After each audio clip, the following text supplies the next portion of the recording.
Hello everyone, I'm here to help you today. I know you use this video to fall asleep, so before that, like the video and subscribe to the channel. Also, where are you from and what time are you watching? Now get comfortable and relax. The hum of the particle accelerator filled the room. Low and steady, a constant background noise that Dr. Lena Cray had long since stopped noticing. She sat in front of a massive quantum computer array, her fingers tapping across the holographic interface as she read the latest data, her mind racing ahead of the numbers. "This is it," Lena muttered under her breath, her eyes scanning the screen. Behind her, a pair of researchers, Evan and Marie, watched nervously, sensing the intensity in the air. They had been with Lena for years, following her obsessive pursuit of the unknown, of something that would change everything. But today, the atmosphere felt different, thicker, as if the very air was charged with an electric hum that no one could quite explain. Lena adjusted her glasses, her brow furrowing as she zoomed in on a particular pattern in the data. The rift, a blip on their radar they had first detected a few weeks ago, was fluctuating in ways they hadn't anticipated. It wasn't just an anomaly in space-time. It was alive. "Evan, look at this," she said, her voice both excited and filled with a hint of concern. Evan stepped forward and glanced at the screen. "What is it? I thought we agreed not to interfere with this one." "I don't think we have a choice now," Lena replied, her fingers hovering over the controls. "This isn't a simple disturbance. It's breathing, pulsating. I think it's reacting to our presence, and it's getting stronger." Marie crossed her arms, her face drawn with caution. "It's too dangerous. We don't know what it is, Lena. We don't even understand how it works." "I know, but this is bigger than anything we've worked on before. Imagine the possibilities. This could rewrite everything we know about the universe." Lena's voice was steady, almost hypnotic. Her eyes were wide, filled with the same zeal that had driven her since her days in academia, the same zeal that had drawn her to the edge of the unknown. Evan bit his lip. "You know what happened the last time we pushed the limits with an anomaly? We barely got out of that one." Lena's face tightened with frustration. "This is different. We need to understand it before it escapes on its own terms." The air in the lab seemed to ripple, and for a moment, the hum of the machinery grew louder, almost unnaturally so, as if the rift was expanding. A shift in the very fabric of reality. Lena's fingers moved across the console faster now, her concentration unbroken. As she pushed a final sequence of commands, a strange shimmer appeared in the center of the room, warping the air as if reality itself was folding in on itself. The lights flickered and dimmed. A rift opened, a tear in the air itself, a distortion that was neither a portal nor a black hole, but something different. It rippled like a living thing. "Doctor," Marie's voice was tight with fear. "You've got to shut it down now." But it was too late. Before any of them could react, the shimmering tear pulsed outward, and a sudden, overwhelming pressure filled the room. Time itself seemed to slow and bend. The temperature dropped, and the shadows on the walls flickered, as though they, too, were uncertain of their place in time. Then, the air went deathly still. Lena stepped closer to the rift, her hand trembling. The shimmering space seemed to draw her in, pulling her toward it. A low, ethereal hum emerged from the tear, soft, distant, almost like a voice. But not a voice they could understand. It was an ancient sound, one that reverberated not through the air, but through the very fabric of existence. Suddenly, a flicker, an image fast and distorted, flashed in Lena's mind. A city, no, a world, burning, its edges eroding. An endless expanse of stars, slowly dying. "Lena, get back!" Evan shouted, pulling her away from the rift. But it was too late. The pull of the rift was stronger than any force they had encountered. As Lena stumbled backward, the ground beneath them cracked, and in the blink of an eye, the rift opened wide, expanding rapidly, enveloping the room. A torrent of energy surged outward, cascading through the lab. Equipment crashed to the floor. The lights blinked out completely, leaving the room bathed in darkness. And then, the rift closed. Lena, gasping for breath, found herself on the cold lab floor. Her pulse thundered in her ears, and her body was slick with sweat. The others were just as stunned, their eyes wide, hearts racing. "What? What just happened?" Marie whispered, voice shaking. Lena slowly stood, her mind reeling with the images she had seen, the voices she had heard. It wasn't just a time distortion. That wasn't the right term. There was something far deeper, a presence, something ancient, something alive. "It's not just a rift," Lena said quietly, almost to herself. "It's alive."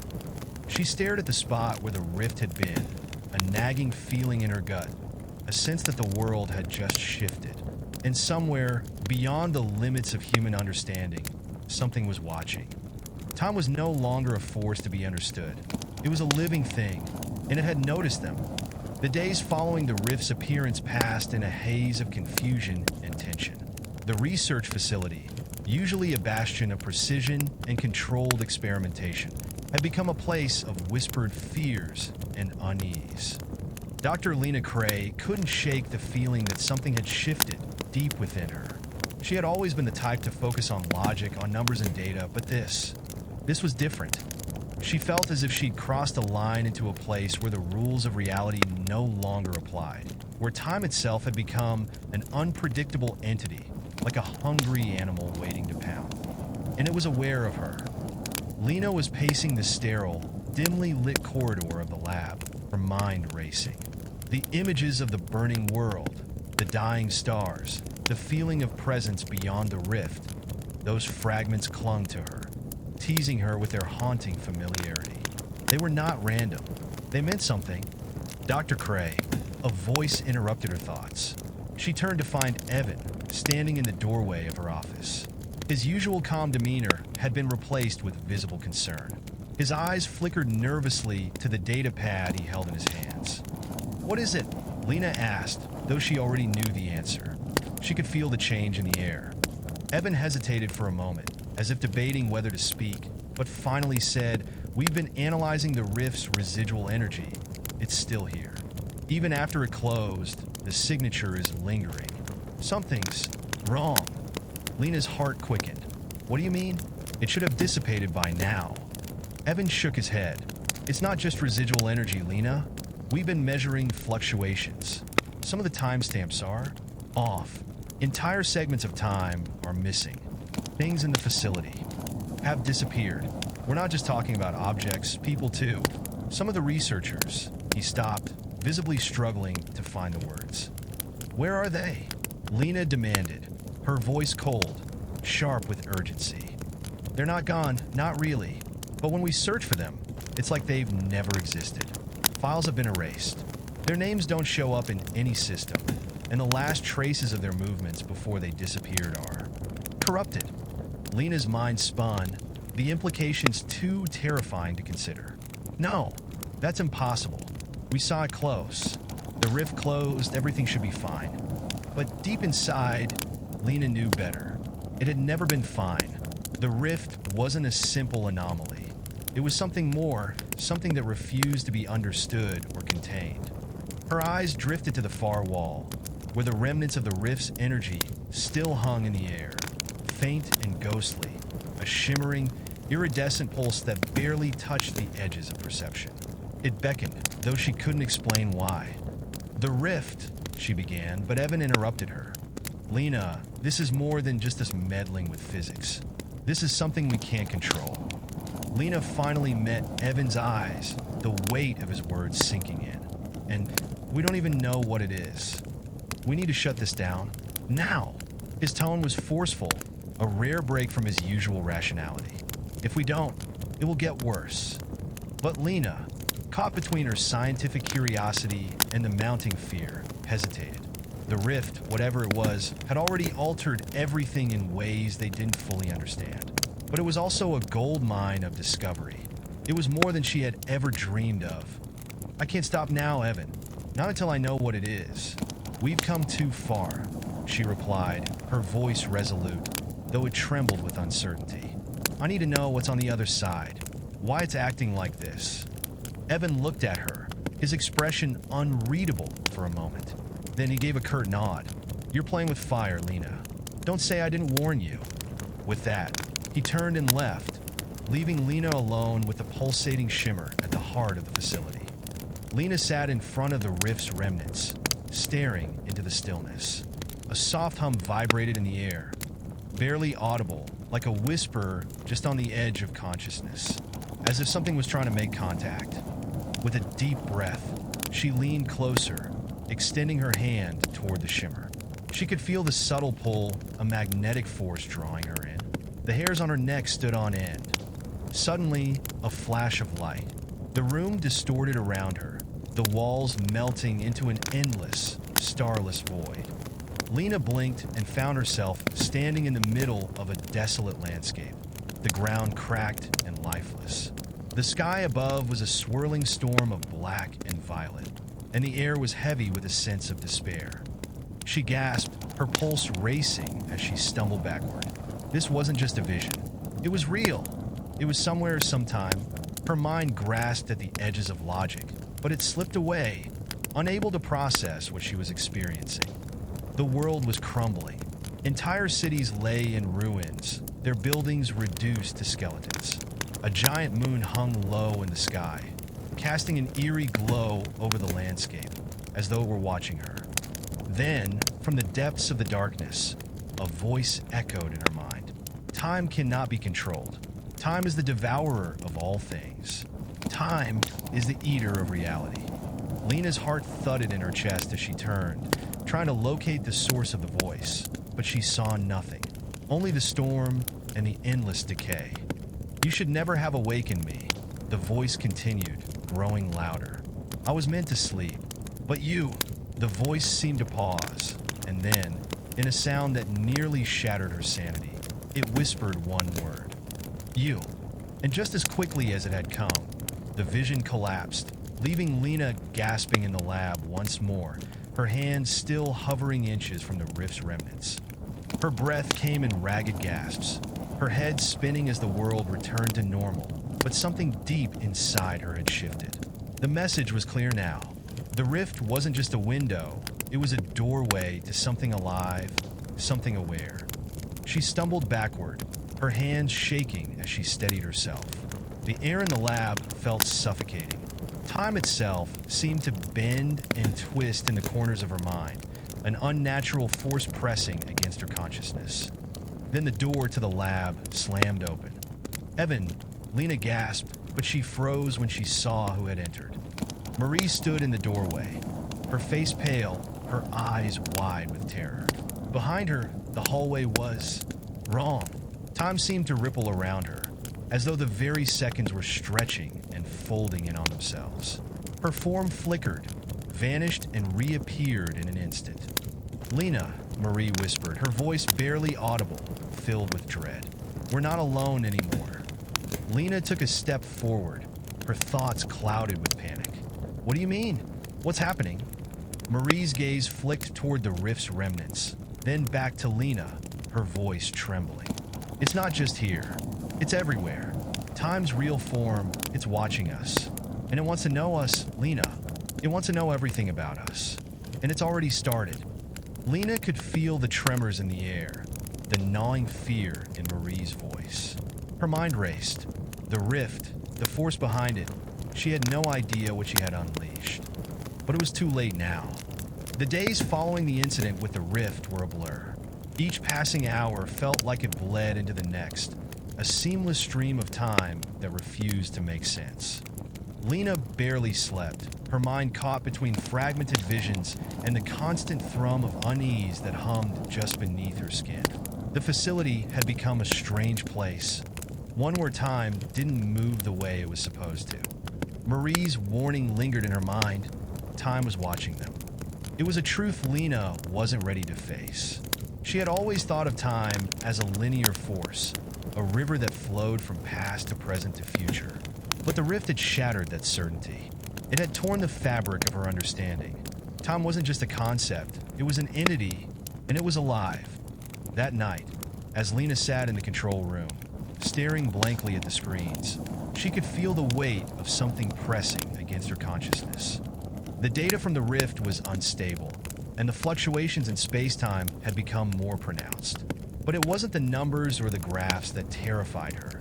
It was the persistent feeling that the very air was bending around her, warping in ways she couldn't explain. Suddenly, the hum of the machines cut off. The room fell into an unnatural silence. Lena froze, her heart pounding. A chill ran down her spine as the world seemed to pause, as if time itself had held its breath. Then, the whisper came again. "You shouldn't have awoken me, Lena." The voice was soft, but it was everywhere, inside her mind, around her, stretching across the very walls of the facility. It vibrated through her skull, rattling her thoughts, and the air grew heavy, thick with the weight of something ancient. Who are you?" Lena whispered, her voice trembling. Her eyes darted around the room, but there was nothing tangible. Only the oppressive sensation of being watched. "I am time. I am the keeper of all moments, and I have watched you. Watched your kind since the first second of your existence." The words reverberated through Lena's chest, shaking her to the core. It wasn't just a voice, it was a presence, an entity far beyond her comprehension. Her fingers trembled as she reached out, gripping the desk, trying to steady herself. The rift was not just a breach. It was an invitation. You wanted to know the truth. But truth is a fleeting thing, Dr. Cray. Time changes everything. Nothing stays the same, not even the moments that shaped you. Lena gasped, her vision blurring as the room around her began to distort.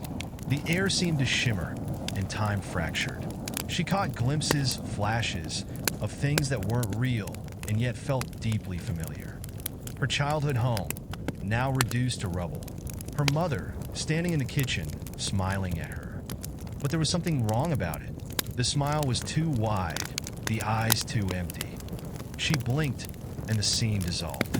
The next moment, she was standing in the middle of the facility once again. But it wasn't the facility she knew. Everything had changed. The walls were cracked, covered in strange, alien symbols that pulsed with a sickly light. The floor beneath her feet rippled like water, the reflection of her own face distorting in impossible ways. No, this isn't right," she whispered, stumbling back. "Nothing is right anymore," the voice replied, its tone growing darker, more insistent. "This is the consequence of your curiosity, Lena. This is the price of your desire to know." Lena clutched her head, trying to shut out the voice, but it was everywhere. It was in her mind, her blood, in every breath she took. It had already begun to infiltrate her perception of reality, altering her memories, rewriting her experiences. She was losing herself. "You have seen my true form, Lena," the voice continued. "And now, you will see the truth of all things. The past is not fixed. The future is not certain. All that exists is the endless, shifting spiral of moments. And you are nothing but a fleeting shadow in its wake."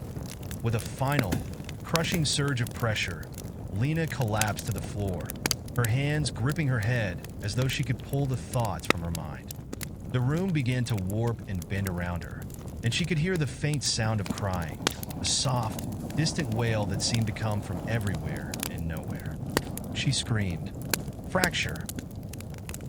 When Lena opened her eyes again, she was back in her lab. But it was different. The walls were pristine, untouched by the decay she had just witnessed.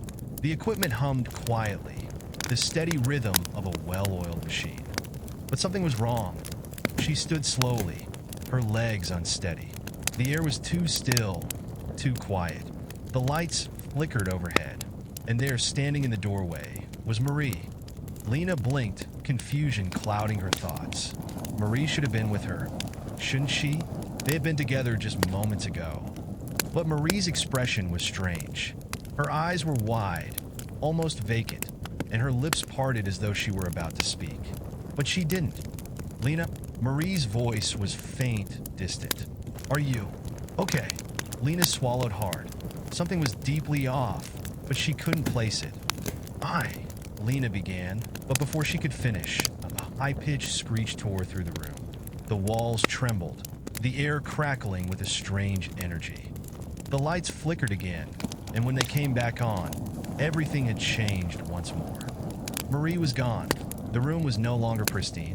The walls were scarred, covered in strange symbols, as though the very structure of the building had been carved by an unseen hand. The ground was cracked beneath her feet. Lena stumbled backward, her breath ragged. The rift had done this, had twisted time itself into a fraying mess of realities. She was no longer in the world she had known, and in the corner of the room, a shadow stirred. Lena froze, her heart pounding in her chest. She tried to back away, but the shadow moved, slipping into the light. For the briefest moment, Lena thought she saw the familiar face of Marie, twisted and contorted with something unearthly. But when the shadow fully emerged, Lena's stomach dropped. It wasn't Marie. It was something else, a shape that flickered between forms, neither human nor anything Lena could name. Its face shifted constantly, like the shifting nature of time itself. Faces appeared and disappeared, moments from her past, moments from her future. It was as if the thing before her was all moments, past, present, and future, collapsing together in a form that defied the laws of existence. The entity stepped forward, its gaze locked on Lena.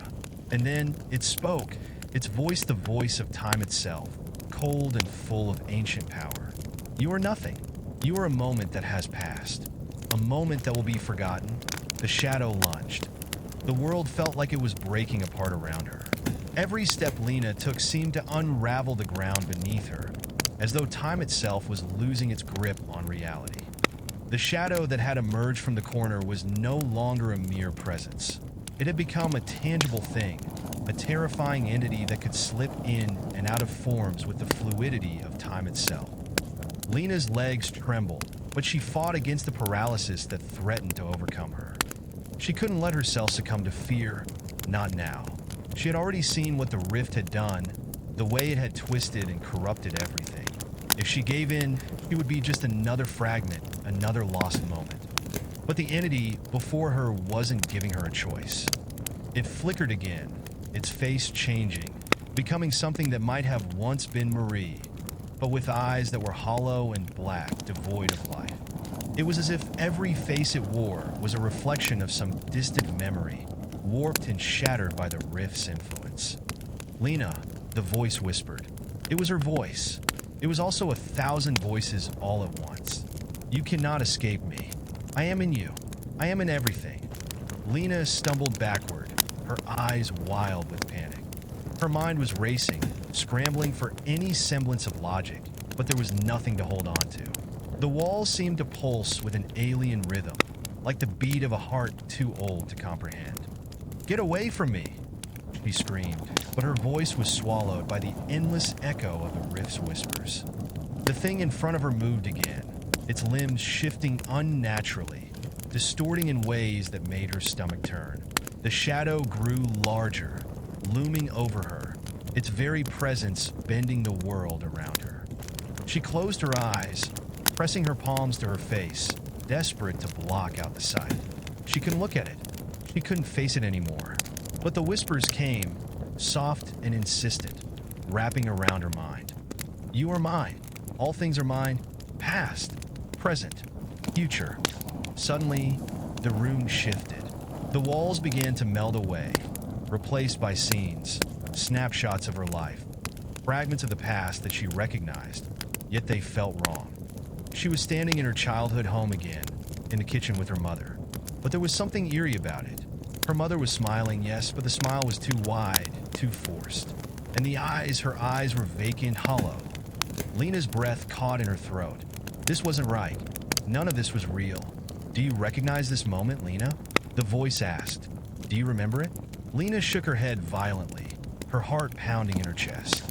No, it's not real. It's not real. But the scene didn't fade. It only grew more intense. The room was darkening, and the air felt heavy, as though something was suffocating her. She felt herself falling, tumbling backward into the scene, back into that moment from her childhood. Before she knew it, she was a child again, standing in the kitchen, staring up at her mother. Her little hands were trembling as she held a piece of bread, unsure of what to do. Lena cried out, trying to claw her way out of the memory. But the more she fought, the deeper she sank. The kitchen around her distorted. The world turned upside down. The floor cracked beneath her feet, revealing endless voids stretching into eternity. Time itself was disintegrating. She gasped as the world around her fragmented and reassembled. She was no longer a child. She was an adult again, standing in the lab. The walls were jagged, cracked, as though they had been torn apart by invisible hands. The rift loomed in the center, glowing brighter than ever before. Then, another voice broke through the noise. It was Evan, but it sounded distant, as though he were speaking from across a vast chasm. "Lena," his voice called out. "Lena, you have to stop this. It's too dangerous." Lena spun around, desperate to find him. But there was no one. There was nothing but the twisting, ever-shifting landscape of fractured time. The rift pulsed again, a violent surge of energy that sent Lena to her knees. Her mind was splintering, tearing apart at the seams. She couldn't hold on anymore. Everything was dissolving. Then, a terrible realization hit her. The rift wasn't just distorting time. It was rewriting it, rewriting her. Every memory, every moment of her life was being altered, fragmented. She couldn't remember what was real anymore. The voice of the entity echoed through her mind once again, cold and final. There is no past. There is no future. There is only the now, only the endless loop of moments, forever. Lena gasped, her heart pounding. The weight of the words crushed down on her. She wasn't just witnessing the unraveling of time. She was part of it. She was trapped within the loop, a prisoner of the rift's endless cycles. Desperate, she reached out toward the rift, hoping to reverse the damage, to pull herself free from the nightmare that was consuming her. But the rift was not a doorway. It was a prison. The room began to collapse around her, fragments of reality, shattering and reassembling. Time had no meaning here. It was a void, an endless loop of moments that fed on themselves. Lena's eyes burned as the world folded in on itself once more. She felt herself being pulled toward the rift, her body weightless, as if she were caught in the pull of a black hole. Every memory, every experience was being torn apart, reassembled, and distorted into something unrecognizable. And then, she was gone. Fracture continued. When Lena opened her eyes again, she was standing in the control room. The rift was gone. The lab was quiet. The walls were intact, but the air felt wrong, heavy with the weight of knowing. She looked down at her hands. Her fingers were trembling, and for the briefest moment, she thought she saw a shadow move at the edge of her vision. Then, she heard it, Evan's voice, coming from the hallway, distant and urgent. "Lena, what happened? Where did you go?" She turned toward the door, but before she could answer, something strange happened. She was in the hallway. She hadn't moved, but the scene had shifted. The rift was gone, replaced by rows of familiar faces, researchers who had disappeared, their bodies frozen in time, their expressions blank, lifeless. Lena gasped. "Tom has caught up with you," the voice whispered. "You cannot escape me. You cannot escape the loop." Her hands shook as she stumbled backward, trying to make sense of what was happening. Time itself was now a prison, and she was locked inside it. "You will never leave," the voice said softly. "You will never escape the cycle." Lena could feel herself falling into the endless spiral of time, trapped in an infinite loop that she could never break free from. Lena's mind felt like it was spiraling in every direction at once. The control room was still there, still intact, but the walls around her seemed to distort with every blink of her eyes. It was as if time was slithering, twisting, trying to pull her into some space she didn't belong. A prison made of fragmented moments. She was standing in the hallway now, her fingers trembling as she reached out, touching the walls for support. But they weren't the walls she had known. These weren't the clean, sterile walls of the facility. No! These walls were aged, cracked, and covered in something that could have been dust or ash, decay and rot. She shook her head, trying to clear the fog in her thoughts. Focus. Focus, Lena. But it was getting harder and harder. Every second, every minute seemed to blend into the next. The world around her was unrecognizable, and the weight of it was suffocating. Then she heard it again, Evan's voice, but it didn't sound like it had before. It was distant. Hello, Lena? Lena, can you hear me? Evan's voice echoed, disembodied, as if it were coming from far, far away. Evan, she shouted, spinning in place.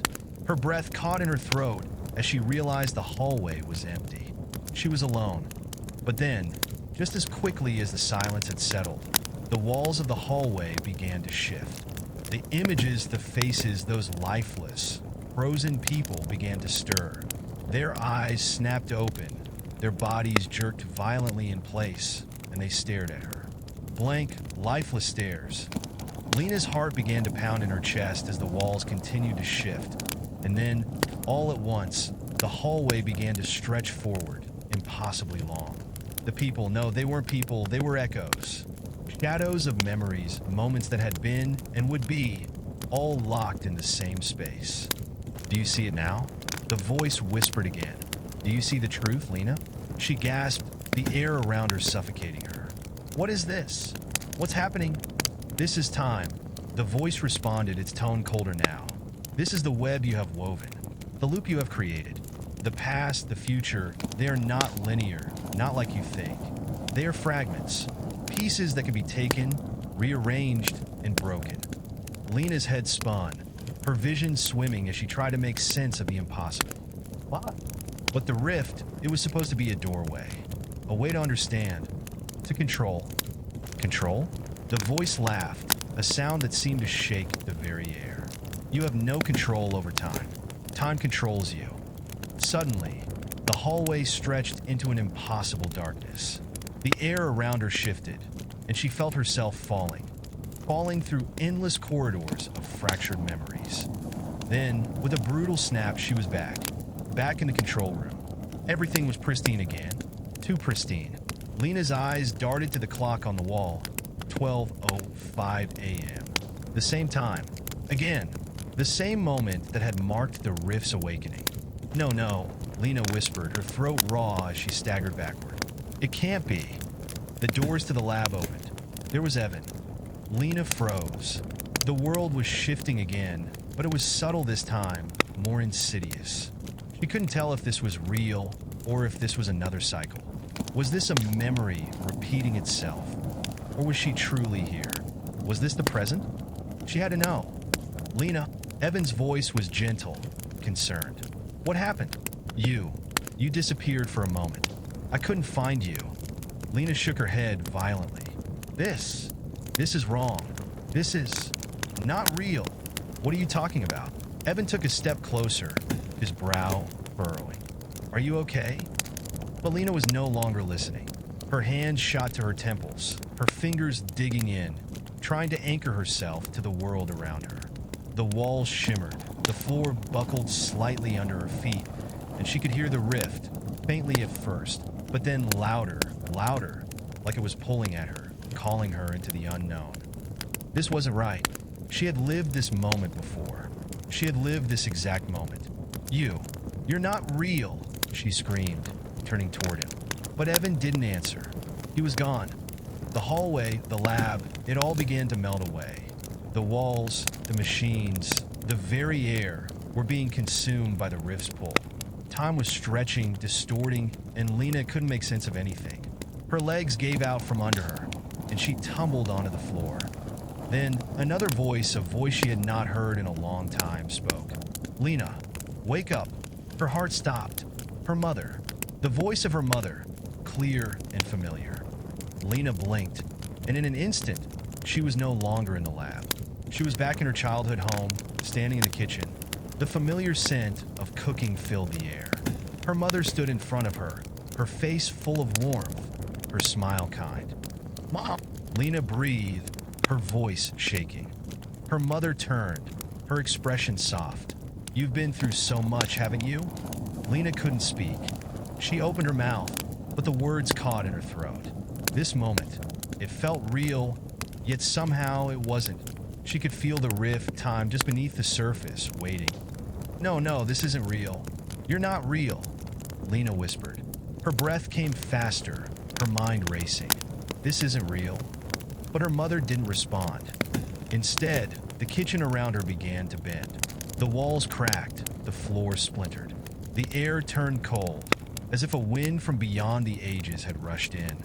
Lena felt her skin crawl. You were trapped in a cycle, Lena. A never-ending loop.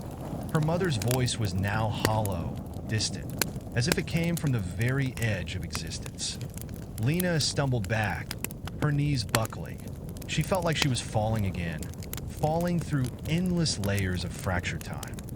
She could hear the echoes of the voices she knew, voices of the past, voices of the future, all trapped within the rift's distortion. Every time she tried to escape, the cycle began anew, each loop more twisted than the last. There is no escape, the voice whispered, colder than ever. You are lost. Time is the prison, and you, Lena Cray, are its prisoner. The lab had vanished again, leaving only a formless expanse of darkness. Time folded and twisted, a nonsensical blur. Lena's eyes burned as she stumbled across the void, her breath shallow, erratic. The weight of her own mind was becoming unbearable. She was sinking into herself, into the never-ending whirlpool of time. And still, the cycle continued. There were moments when she would find herself in the control room, staring at the rift as it pulsed with an insidious energy. At other times, she was in the hallway, standing in front of Evan, her hands trembling, struggling to make sense of what was real.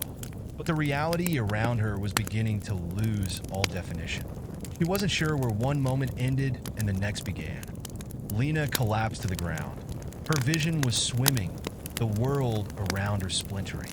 She clutched her head in her hands, her fingers digging into her scalp, desperate for clarity. You cannot outrun time, Lena.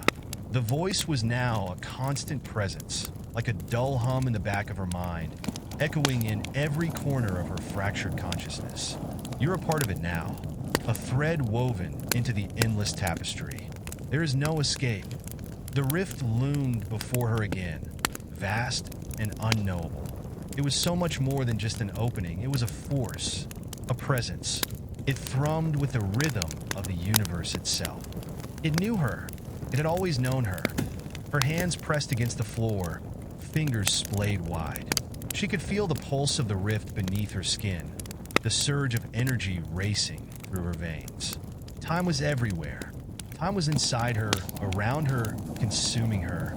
Lena gasped, her chest tightening as the world began to break apart again. The lab, the hallway, her childhood home, everything shifted, flickered in and out of existence. She couldn't keep up anymore. She couldn't fight the changes. And then she heard it again, that voice. But this time it was different. You're not alone, Lena. The words sent a chill down her spine. Her head snapped up, her heart racing. No, she breathed. What? What are you? I am the truth of time, the will of the rift, the thing you have summoned, and you, Lena, are my chosen vessel. A cold, indescribable terror gripped Lena as she forced herself to her feet. The darkness that surrounded her thickened, and the ground beneath her seemed to dissolve into nothingness. The air around her was thick with pressure, as though it were waiting for something, waiting for her to break, to finally give in. But then, for a fleeting moment, she felt something else, something different, a pull, a force not from the rift, but from within her own mind. Fight, a voice whispered, a faint whisper in her ear. It was softer than the others, more human, and it gave her a glimmer of hope. You can still fight. Her pulse quickened. Was it Evan? No, it couldn't be, but she wasn't sure anymore. Had he become part of the rift too? Had he disappeared just like everything else? Or was there something more, something she could use? She forced herself to focus, to concentrate. The cycle would repeat, but this time she would break it. Lena closed her eyes, the darkness closing in, and reached deep into the fragments of her memory. She grabbed onto the smallest sliver of her former life, her real life, the lab, Evan, the moment she had entered the facility. The door to the lab had opened. She had entered, and it was then, the moment the rift was unleashed, that everything had changed. Her hands trembled as the image solidified in her mind. Focus. The rift isn't the origin. It's just a symptom. There is something at the core of it all. The pulse of the rift surged again, louder now, as if mocking her. But Lena was no longer afraid. She wasn't going to let this be the end of her. There had to be a way out. She had to find it. She could still break free. The ground beneath her feet trembled, and she saw the shadows stretching toward her once more. The rift's dark influence reached into every corner of the world. But this time, Lena didn't run. She faced it. "Show me the truth," she demanded, her voice steady, defiant. The rift shuddered, as though it were listening to her, considering her request. For a moment, everything went still. Then, slowly, a figure emerged from the shadows. Something familiar, but distorted. Her mother. But this wasn't the mother she remembered. This was something else. Her features were twisted, hollow. Her eyes were wide open, staring straight into Lena's soul. "Lena, my dear," the figure said, her voice echoing as if from a great distance. "You can never undo what has been done. You can never return to the way things were." "No," Lena whispered, shaking her head. "You're not real." But the figure smiled. A cold, calculating smile. "Everything is real, Lena. It has always been real. You just didn't know how to see it." Lena stepped back, heart pounding. She could feel the rift, its presence more suffocating than ever. She needed to find a way to disrupt it, to sever the connection. "You are lost," the figure's voice purred. "You have always been lost. The rift is your prison. Time is your keeper." Her mother's face dissolved into a blur. The figure was fading, just as quickly as it had come. But Lena wasn't finished. She had one last card to play. "Show me the core," Lena commanded, her voice breaking through the rift's whispers. "Show me the heart of this." The air around her rippled, and in the distance, a new shape began to form. It was the shape of a massive, throbbing orb, its surface shifting with images, memories, fragmented timelines. A black void at its center. This was it, the heart of the rift. Lena's breath caught. She knew, deep down, this was where it all started. And if she could destroy it, she could end the cycle. But how? Before she could formulate a plan, the figure returned, familiar, yet monstrous. "You think you could defeat me?" The voice sounded like an explosion inside her head, filling her every thought. "I am time. You are nothing." The figure lunged forward, but Lena closed her eyes. She could feel the pulse of the orb in front of her, growing louder, stronger. "I'm not nothing," Lena thought fiercely. "I am the one who controls my destiny." She reached out, her hand trembling, and touched the orb. Lena's fingers brushed against the surface of the orb, and a shock of energy surged through her body. It was cold, alien. Her mind screamed in protest as she felt the full weight of time itself pressing in on her. She had touched it, she had made contact. The orb, an endless swirling mass of memories and timelines, realities and futures, seemed to draw her in with a force that was both terrifying and mesmerizing. The world around her flickered again. For a brief moment, she saw herself standing in the control room, the lab pristine once more. She saw Evan standing across from her, his face full of concern. It was the same scene she had witnessed countless times. But this time, she wasn't trapped in the cycle. She wasn't bound to the confines of the rift. Lena's heart raced as the orb pulsed beneath her fingertips. She could feel its influence on her mind, tugging at her thoughts, trying to pull her deeper. "You cannot fight me, Lena," the voice of the rift whispered in her ear. "You are a part of me now. There is no escape. There never was." Her breath came in shallow gasps. She knew the truth now. The rift had always been a part of her. It had woven itself into her very being. But she didn't know how to fight it. How could she? How could anyone?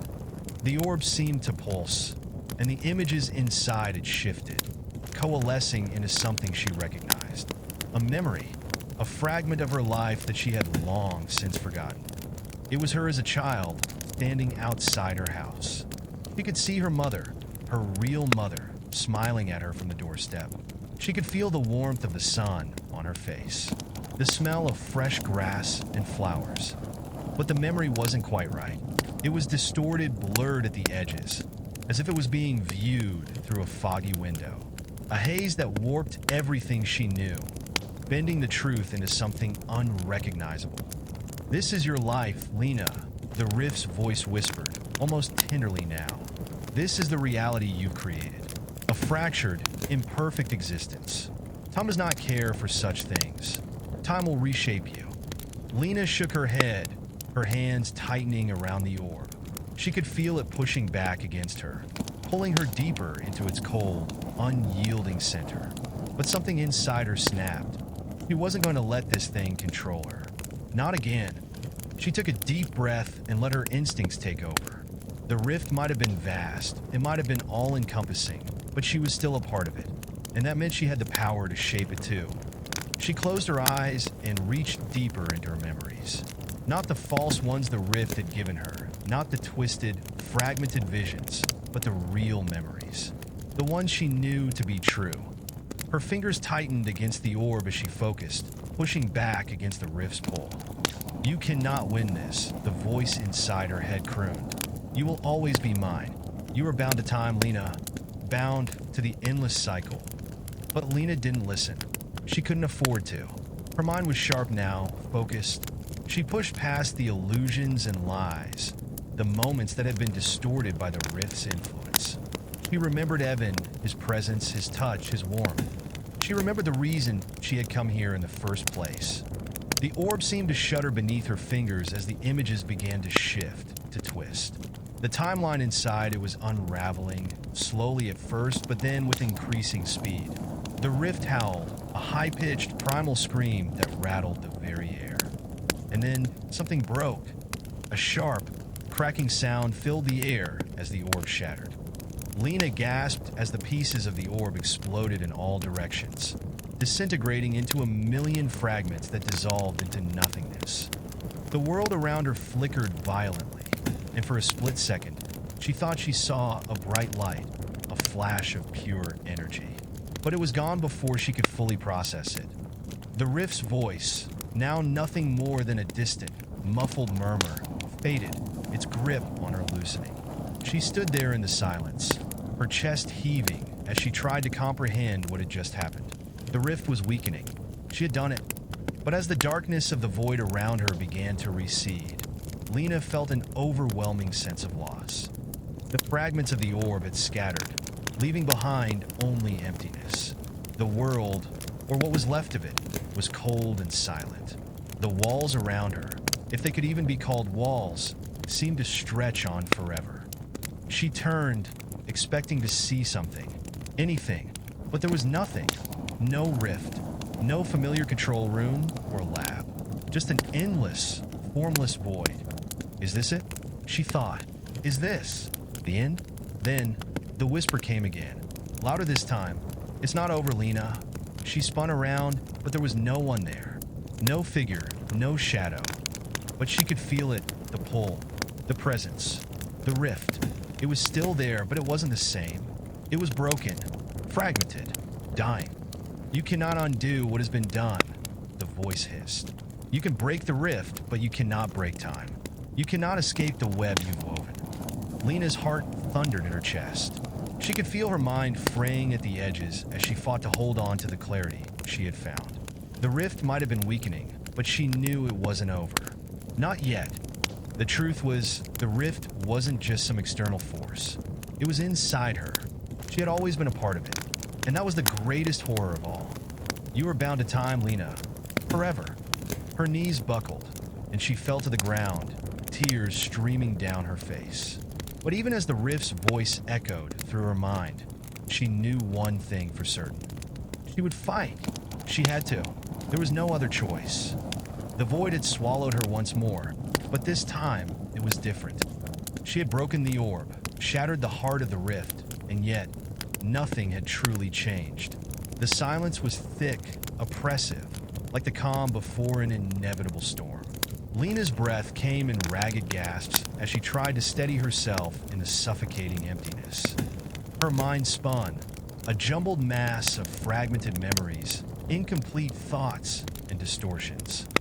She was drifting in a sea of nothingness, unable to tell where she began and where the rift ended. The broken pieces of the orb that had once contained time seemed to echo around her, disintegrating into the ether, leaving behind only a faint pulse, one that still felt too familiar, too personal. I will never be free, will I? The thought crossed her mind like an electric current, sharp and undeniable. She had tried to fight it. She had tried to destroy it. But the rift was inside her now, as much a part of her as her own heartbeat. Its influence was woven into the very fabric of her soul. A tremor shot through the void, and with it, the rift's voice returned, soft at first like a whisper in the dark. You cannot escape me, Lena. You are mine. Lena squeezed her eyes shut, clenching her fists as if that could block out the oppressive weight of the words. She had known this. She had felt it deep in her bones from the moment she'd first been pulled into this nightmare. Time was not a force she could just defeat. Time was her cage, her identity, her eternal prison. You are nothing without me, the voice taunted. Nothing but an echo, a shadow of what you were. Her pulse quickened, and for a moment, she thought she might break. But then, something deep within her stirred, something she hadn't realized was there. A flicker of defiance, a spark of resistance that had been buried beneath the weight of the rift's influence. She straightened, pushing herself off the ground, if you could even call it ground, and opened her eyes. The nothingness around her remained unchanged, but within her, something had shifted. The rift had fragmented, yes, but it hadn't broken. It was still a part of her. But perhaps, just perhaps, that was her chance. What are you? She thought, voice trembling but determined. What am I? The rift responded, but it wasn't the cold, condescending voice she had grown used to. There was something, almost like a hum beneath it, a pulse that resonated with her own heartbeat. You were never meant to understand, Lena, but now you will. You are the anchor that holds the flow of time together. Without you, it will all collapse. Lena's heart skipped a beat. The words settled in her chest, and her mind tried to make sense of them. The anchor? She repeated silently. I've been keeping time intact? The voice seemed to laugh, though it was more like a vibration in the air than an actual sound. Yes, Lena, you are time's keeper. The reason the rift exists, the reason it calls to you. You are bound to it in ways you cannot even begin to comprehend. Her breath caught in her throat. She had always thought the rift was something external, something separate from her. But now, the truth was dawning on her. The rift had never been an alien force. It had always been a part of her creation, her responsibility, her prison. The realization was a sharp, painful clarity. She had thought she could escape, that if she destroyed the orb, the rift would collapse and she would be free. But the rift had merely been a symptom, a reflection of something far deeper. And now, it was time to confront the truth. But why? Lena whispered, her voice strained. Why me? You were chosen, Lena, from the very beginning. The moment the rift was created, you were the key. Your memories, your existence, your heart, they are the foundation. You are the thread that binds time together. Without you, everything would fall apart. The weight of those words slammed into her chest, suffocating her. She wanted to scream, to rail against this cruel fate, but she knew it was true. The rift was not just a prison, it was a design that had always been meant to keep her bound. The realization was a gut punch.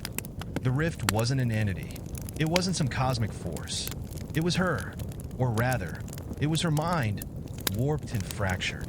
Time itself had fractured around her, shattered, and the rift had become the manifestation of that fracture. It was a mirror of her own inner turmoil. The rift and Lena, they were one and the same. A tear slipped down her cheek as the full weight of the truth crushed her. How can I live with this? She thought, broken. The rift didn't answer, but its presence felt almost calming. Not in a comforting way, but in a way that suggested resignation. As though it was saying, you will accept this. Eventually. But Lena's spark of resistance flared once more. No. The words slipped from her lips. I will not accept this. I can break this. I can fix this. The rift's hum shifted, vibrating with a strange energy. You cannot undo what has been done, Lena. The voice was no longer mocking. Now it was something else. Something resigned. The anchor is unbreakable, and you will be the one to carry it for all of eternity. Lena stepped back, her hands shaking. If the rift couldn't be destroyed, if it was her own creation, then how could she ever be free? How could she hope to break a cycle that was, in fact, her own prison? And then something shifted again. The hum became louder. The pulse within her chest grew stronger. For the first time, Lena understood the nature of the rift. It wasn't just time. It was an endless, eternal loop, a cycle that could never be truly completed because it fed on itself. And she was at the center of it all. She was the catalyst, the trigger, the point of no return. So what now? Lena asked aloud, her voice hoarse. Am I to be the eternal keeper of time? The rift was silent for a moment, before the pulse of its energy swelled again, this time sending a ripple of heat through her body. Only you can decide, Lena. The voice softened, almost kindly. You have the power to reshape this. You are the keeper, the anchor, but you are also free. You choose what this is. Lena's eyes widened. The rift was giving her a choice. Could it be true? Could she reshape the cycle? Could she somehow break the chains of time and regain control? The choice was hers, but the weight of that decision was nearly unbearable. Time will never be the same again, the rift whispered, almost tenderly. No one will remember you. No one will know what you've done, but you will carry the weight of time on your shoulders forever. Her hands clenched. She had never wanted to be the keeper, but now she could see that being the keeper didn't mean she had to be a prisoner. It meant she had the power to change everything. And so, Lena made her choice. Lena stood at the edge of the void, her mind swirling with possibilities. The rift, now more fragmented than ever, loomed around her like a broken mirror, reflecting her own fractured existence. Time, as she had once known it, was no longer a linear, predictable force. It was a web, one that she had been woven into, and one that she could, if she dared, reshape. I am the anchor, she reminded herself, feeling the weight of the title in her chest. I am not a prisoner, but the keeper of time. The rift's hum echoed softly, like a lullaby, but beneath it, there was a constant undercurrent of tension, an energy that thrummed in her very soul. The power was hers to wield, yet it felt like an extension of herself, an unfamiliar part of her that she didn't fully understand. Still, she had no time to hesitate. She had made her choice, and now there was no going back. The silence around her felt deafening as she reached inward, seeking that delicate balance of power and control. She could feel the rift's energy flowing through her, the tangled threads of time winding around her consciousness. She was the anchor. She had to be. Time is not fixed, the rift's voice whispered, its tone almost wistful. It is fluid, elastic, a delicate balance. But you, Lena, you can bend it. You can weave it. She closed her eyes and concentrated. The threads of time began to unravel in her mind, each one a pathway, a choice, a possibility. Every decision, every action, every moment existed in multiple forms, stretching outward like ripples in a pond. She could feel them all, every potential outcome, every iteration of the future, the past, and the present. They were hers to shape, hers to alter. Her fingers twitched as she reached toward the first thread. What will you do with this power, Lena? The rift murmured. Will you remake the past? Change the future? Or will you leave it all as it is? The weight of the question threatened to crush her, but she couldn't back down now. She had made her decision. The world, the universe needed change. She had been a prisoner for far too long. No longer. I will rewrite it, she whispered to herself. I will create a future where I'm free. A future where time no longer controls us. With a force of will, she tugged at the thread. It was delicate, almost too fragile to touch, but it responded to her, shifting, bending in the direction she pulled it. The fabric of reality stretched in response, like the slow pull of elastic, the past and future bending beneath her touch. And then snap, the world around her wavered. For a moment, nothing made sense. She was pulled in every direction at once. There were flashes, brief moments, impossible and fleeting, of the future and the past. She saw herself in 1,000 different places, living 1,000 different lives, some filled with joy, others with loss. She saw Evan, his face shifting from young to old, from happy to despairing, as though time itself was constantly erasing and rewriting him. She gasped, her fingers trembling. The power was overwhelming, too much to control. The rift's presence swelled around her, a vast, unknowable ocean of possibilities, and it wasn't just responding to her touch. It was changing her too. Careful, Lena, the rift warned, though its voice was no longer taunting. It was concerned. You do not know what you are tampering with. Time cannot be reshaped without consequence. Lena's heart raced as she fought to regain control. She had to hold on. She had to focus. She could feel the power surging through her veins, and if she didn't stabilize it, everything would unravel. With every ounce of strength, she willed the threads back into place, pulling them gently, one by one, guiding them as if they were threads of her own existence. It was a delicate dance, each movement requiring precision, control, and patience. Finally, the world around her stilled. The rift's hum faded, and the void seemed to settle into a strange kind of silence. Lena opened her eyes, breathing heavily as she surveyed the results of her actions. The void was gone. In its place, a landscape stretched out before her, familiar, but different. The ground beneath her feet was solid now, like the earth had once again taken shape. She was standing in a field, the horizon stretching out in all directions. The sky above her was impossibly vast, the clouds swirling with an otherworldly energy that hinted at the presence of something greater. Did I do it? She wondered, her breath caught in her throat. Have I truly changed the flow of time?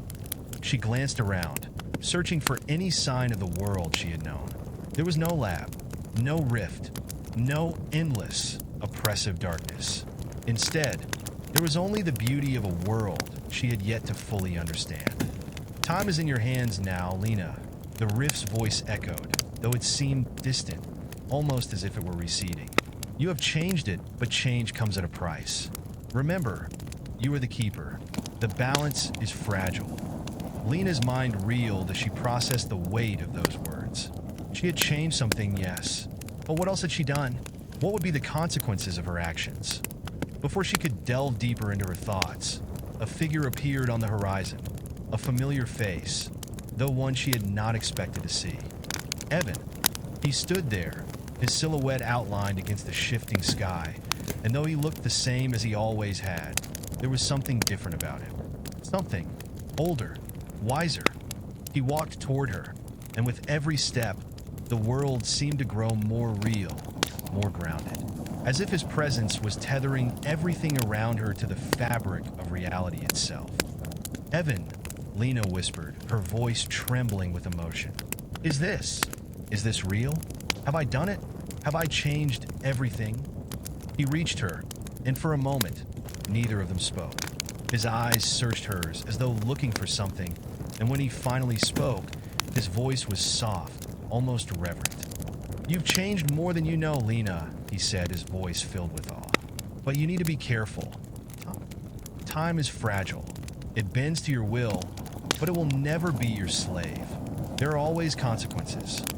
Lena swallowed hard, her mind reeling from the implications of his words. She had done it. She had freed herself. But the cost of freedom, of reshaping the very flow of time, was still unknown. Then what now? She asked, her voice a whisper of uncertainty. Evan placed a hand on her shoulder, his touch steadying her. Now, he said, we walk forward together. We face the consequences. But this time, it's our choice. Lena nodded, feeling the weight of her decision settling around her. Time was hers to shape now, but with that power came responsibility. She would not be alone in this. Not anymore. Together, they would face whatever came next. Together, they would redefine the boundaries of time. And for the first time in a long time, Lena felt a flicker of hope. Lena stood beside Evan, the weight of their new reality pressing down on her like an invisible force. The world around them felt wrong, though she couldn't pinpoint why. It was beautiful, yes, and vast. Too vast to comprehend in a single glance, but it didn't feel like the world she remembered. Time had been rewoven. She was certain of that. But the threads of reality were fraying in ways she hadn't anticipated. There were cracks, tiny at first, but noticeable around the edges of the world they had entered. A glimmer here, a ripple there, like the fabric of existence was struggling to remain intact. She glanced at Evan, his gaze distant, searching the horizon as though trying to find something that wasn't there. What have we done? That thought echoed in her mind as they began to walk through the unfamiliar landscape. It was familiar but different. The air felt heavier, thicker, almost alive. The ground beneath their feet was soft, like freshly turned soil, yet there was something unsettling about it. It wasn't just the world that had changed. It was her perception of it. "Are you sure this is how it should be?" she asked, her voice barely a whisper. She hadn't meant to sound doubtful, but the truth weighed heavily on her. "Have we really done the right thing?" Evan paused, turning to face her. His eyes were filled with a strange mixture of understanding and concern, as though he could sense the unease gnawing at her. "Lena," he said softly, "there is no right or wrong anymore. Not after what we've done. Time no longer flows in the same direction. It doesn't follow the same rules." She looked around them again, as though hoping to find some sort of answer hidden in the changing sky or the shifting earth. But all she saw was the surreal landscape, whispering, vibrating with a strange energy. The clouds above churned, their shapes constantly shifting as if they were alive, constantly changing like an unfinished painting. "I thought I was changing things for the better," she said quietly. "I thought I could fix everything, erase the prison the rift had become for me, for us. But now it feels like everything is slipping through my fingers." Evan shook his head, stepping closer to her. His expression softened, a kind of knowing sadness behind his eyes. "You didn't create this new world, Lena," he said gently. "You didn't cause this. Time is like water. It can be shaped, bent, but the moment you touch it, you disrupt its flow. What we didn't just change time. We changed everything. And with that change, there will be consequences. There always are." Lena clenched her fists, trying to steady the shaking in her hands. The enormity of what she had done was starting to overwhelm her. She had never meant to create a world in chaos, but in trying to free herself, she had set something in motion that couldn't be undone. And now what? She wondered, where do we go from here? But before she could voice her worries, the air around them suddenly seemed to crackle with energy. A low hum vibrated beneath their feet, and the world itself seemed to waver. She gasped as the sky shifted, swirling in unnatural ways. Something was coming. "Stay close," Evan whispered, his voice tense. He instinctively reached for her hand, a gesture that calmed her, even though his grip was firm. "We need to find shelter. Whatever this is, it's not natural." The ground trembled beneath them, sending ripples through the air. Then, from the distance, a figure emerged, unlike any person they had seen before. The figure was tall, cloaked in an ethereal mist, its shape flickering like a shadow cast by a flickering light. Its eyes glowed with an eerie, unsettling light, like stars reflected in a blackened sky. It spoke, its voice hollow and distorted, as though coming from a place far beyond their world. "You have altered the flow of time, keeper of the rift," it intoned, its words filled with an ancient authority. "You have woven the fabric of existence into something new, something fragile." Lena's heart skipped a beat. The voice was familiar, though she couldn't place where she had heard it before.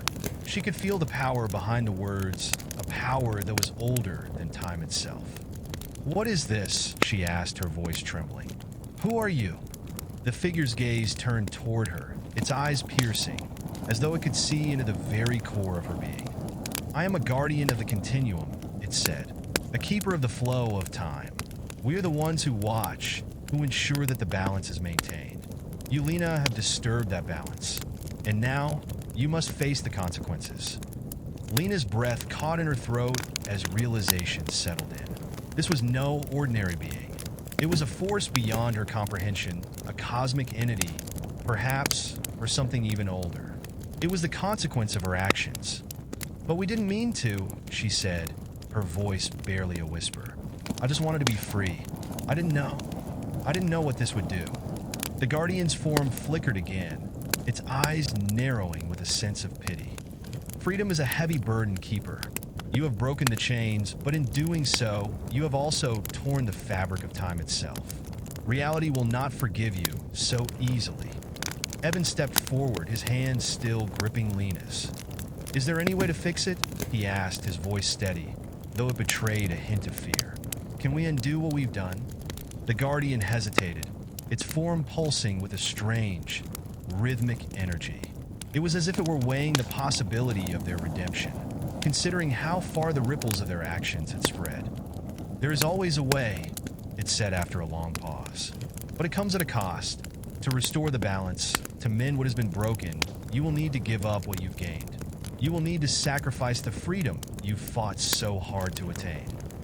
Lena swallowed hard, her mind racing. She had only just begun to grasp the enormity of what she had done, and now, faced with the cost of fixing it, she realized that no matter the path she chose, the consequences would follow her. "But is it worth it?" she thought, looking at Evan. She had fought for freedom. But if fixing time meant giving up her freedom and their future together, could she do it? Could she bear to undo everything she had worked for? The Guardian's presence loomed over them, a silent reminder that there were no easy answers in the world they had created. Time had been altered, and now they had to live with the consequences. "Think carefully, Keeper," the Guardian said softly, almost kindly. "The price of restoration is great. Are you willing to pay it?" Lena's gaze flickered between the Guardian and Evan, her heart heavy with the weight of her decision. The future she had once imagined was now uncertain, shifting like the ripples of a pond. "What will I choose?" she thought. The air was thick with tension as Lena stood before the Guardian of the Continuum, her heart racing with the weight of its words. It had promised a way to restore balance, a way to fix the damage she had caused by meddling with time. But the price was steep, too steep. She had fought for her freedom, her ability to control time. But now it seemed that everything came at a cost. Evan stood silently by her side, his hands still gripping hers. He, too, was trapped in the same quandary. The cost of restoring the flow of time would not just affect her, it would affect them both. Lena's thoughts whirled. She had felt the power surge through her, the exhilaration of being free from the rift, from the prison she had lived in for so long. But now, he felt its dark side. The weight of that power was becoming too much to bear. The world she had created, or perhaps disrupted, was crumbling around her, its very foundation shattering with every shift in the flow of time. The Guardian's form loomed over them, its eyes glowing with a quiet, terrifying knowledge. It knew Lena's struggle. It had seen the consequences before. "You are faced with a choice, Keeper," the Guardian said again, its voice soft but carrying the immense weight of eternity. "The power you hold is not without consequence. If you choose to restore the balance, you will give up the freedom you fought for. You will lose the ability to alter time. Your control will be relinquished. All you've gained will be undone." Lena felt a cold shiver run down her spine at the thought. Her mind raced. She had already felt the pull of this power, the way it had altered her world, her very sense of self. To give it up now, to surrender it all, would that mean returning to the life she had before, the life that had felt like an endless prison? "No," she whispered, her voice shaking, though she wasn't sure if she was speaking to the Guardian or to herself. "I don't want to lose what I've gained. I don't want to lose us." Evan squeezed her hand, his voice steady despite the fear in his eyes. "But we can't live in a world like this. You know that, Lena? We've seen the cracks, the distortions, This isn't freedom. It's chaos. Lena's breath hitched as she looked at him. She could see the concern in his eyes, but she could also see something else, a silent understanding that whatever she chose, the decision would shape their future. "I've changed everything, Evan," she said, her voice trembling. "I thought I could make it better. I thought I could fix everything. But now everything's falling apart." Evan stepped forward, his gaze never leaving hers. "We've always had the choice to fix things, Lena, but sometimes the right choice isn't the one we want to make. You know this as well as I do." Lena closed her eyes, her mind racing through the countless possibilities, each one spiraling into endless outcomes. She thought of the future she had dreamed of, the world she had imagined where time flowed freely, where she could shape her own destiny. But she also thought of the destruction, the chaos that had followed her decisions. Her grip on Evan's hand tightened as her heart thundered in her chest. What kind of future could they have together in a world like this? The Guardian's voice cut through her thoughts. "You have to decide, Lena. Time waits for no one, and the cost of inaction is more than you can fathom. If you do not restore the balance, you risk unraveling not just time, but all of existence. It will collapse under the weight of your choices." Lena's eyes snapped open. Her mind raced with the implications of those words. She had felt the world bend and twist under her hands, seen how easily it had been to shift the fabric of time. But she had never considered what might happen if those shifts were left unchecked. "Then, what do we do?" she whispered, her voice filled with a mixture of resolve and desperation. The Guardian regarded her silently for a long moment, its glowing eyes studying her. Finally, it spoke, its voice softer, almost as if offering a final warning. "The restoration is a painful process," it said. "You will lose your ability to control time, to alter it at will. You will return to the flow of time as you once knew it, trapped within the confines of its natural laws. The power you wield now will be gone, and yet, in restoring the balance, you will save everything. Your world, your future, your existence will be preserved, even if it means sacrificing the power you sought so desperately." Lena's breath caught in her throat. The weight of the decision settled on her chest like a heavy stone. She had been fighting for her freedom, for the ability to shape her own future. But could she live with herself if she let the world crumble to pieces? Could she allow the chaos she had unleashed to destroy everything and everyone she loved? For a long moment, there was nothing but silence. The hum of the universe, the pulse of time, seemed to echo in her ears, urging her to make a choice. To decide, if I let time slip through my fingers, she thought, her heart aching, if I give up this power, it might not be the freedom I imagined, but it could be the future we need, a future we can live in. She looked at Evan, seeing the worry in his eyes, but also the trust, the unwavering belief that whatever decision she made, they would face it together. I have to do it," she whispered, the words falling from her lips like a final confession. "I have to restore the balance." Evan nodded, his hand squeezing hers one final time. "Then we do it together. Whatever happens next, we'll face it side by side." The Guardian inclined its head, as if acknowledging their decision. "Very well. The restoration will begin. Brace yourselves." Lena took a deep breath, her heart heavy but resolute. The power she had once wielded with reckless abandon was slipping away from her. But in its place, she felt something else, something stronger. It was not freedom that she had been searching for. It was peace. The Guardian extended its arms, the space around them trembling as the fabric of time began to unwind and reform. The threads of existence stretched, twisted, and realigned, as if the entire universe was being reknitted from the very edges of reality. Lena closed her eyes and held her breath, feeling the ripples of time's return wash over her like a tide.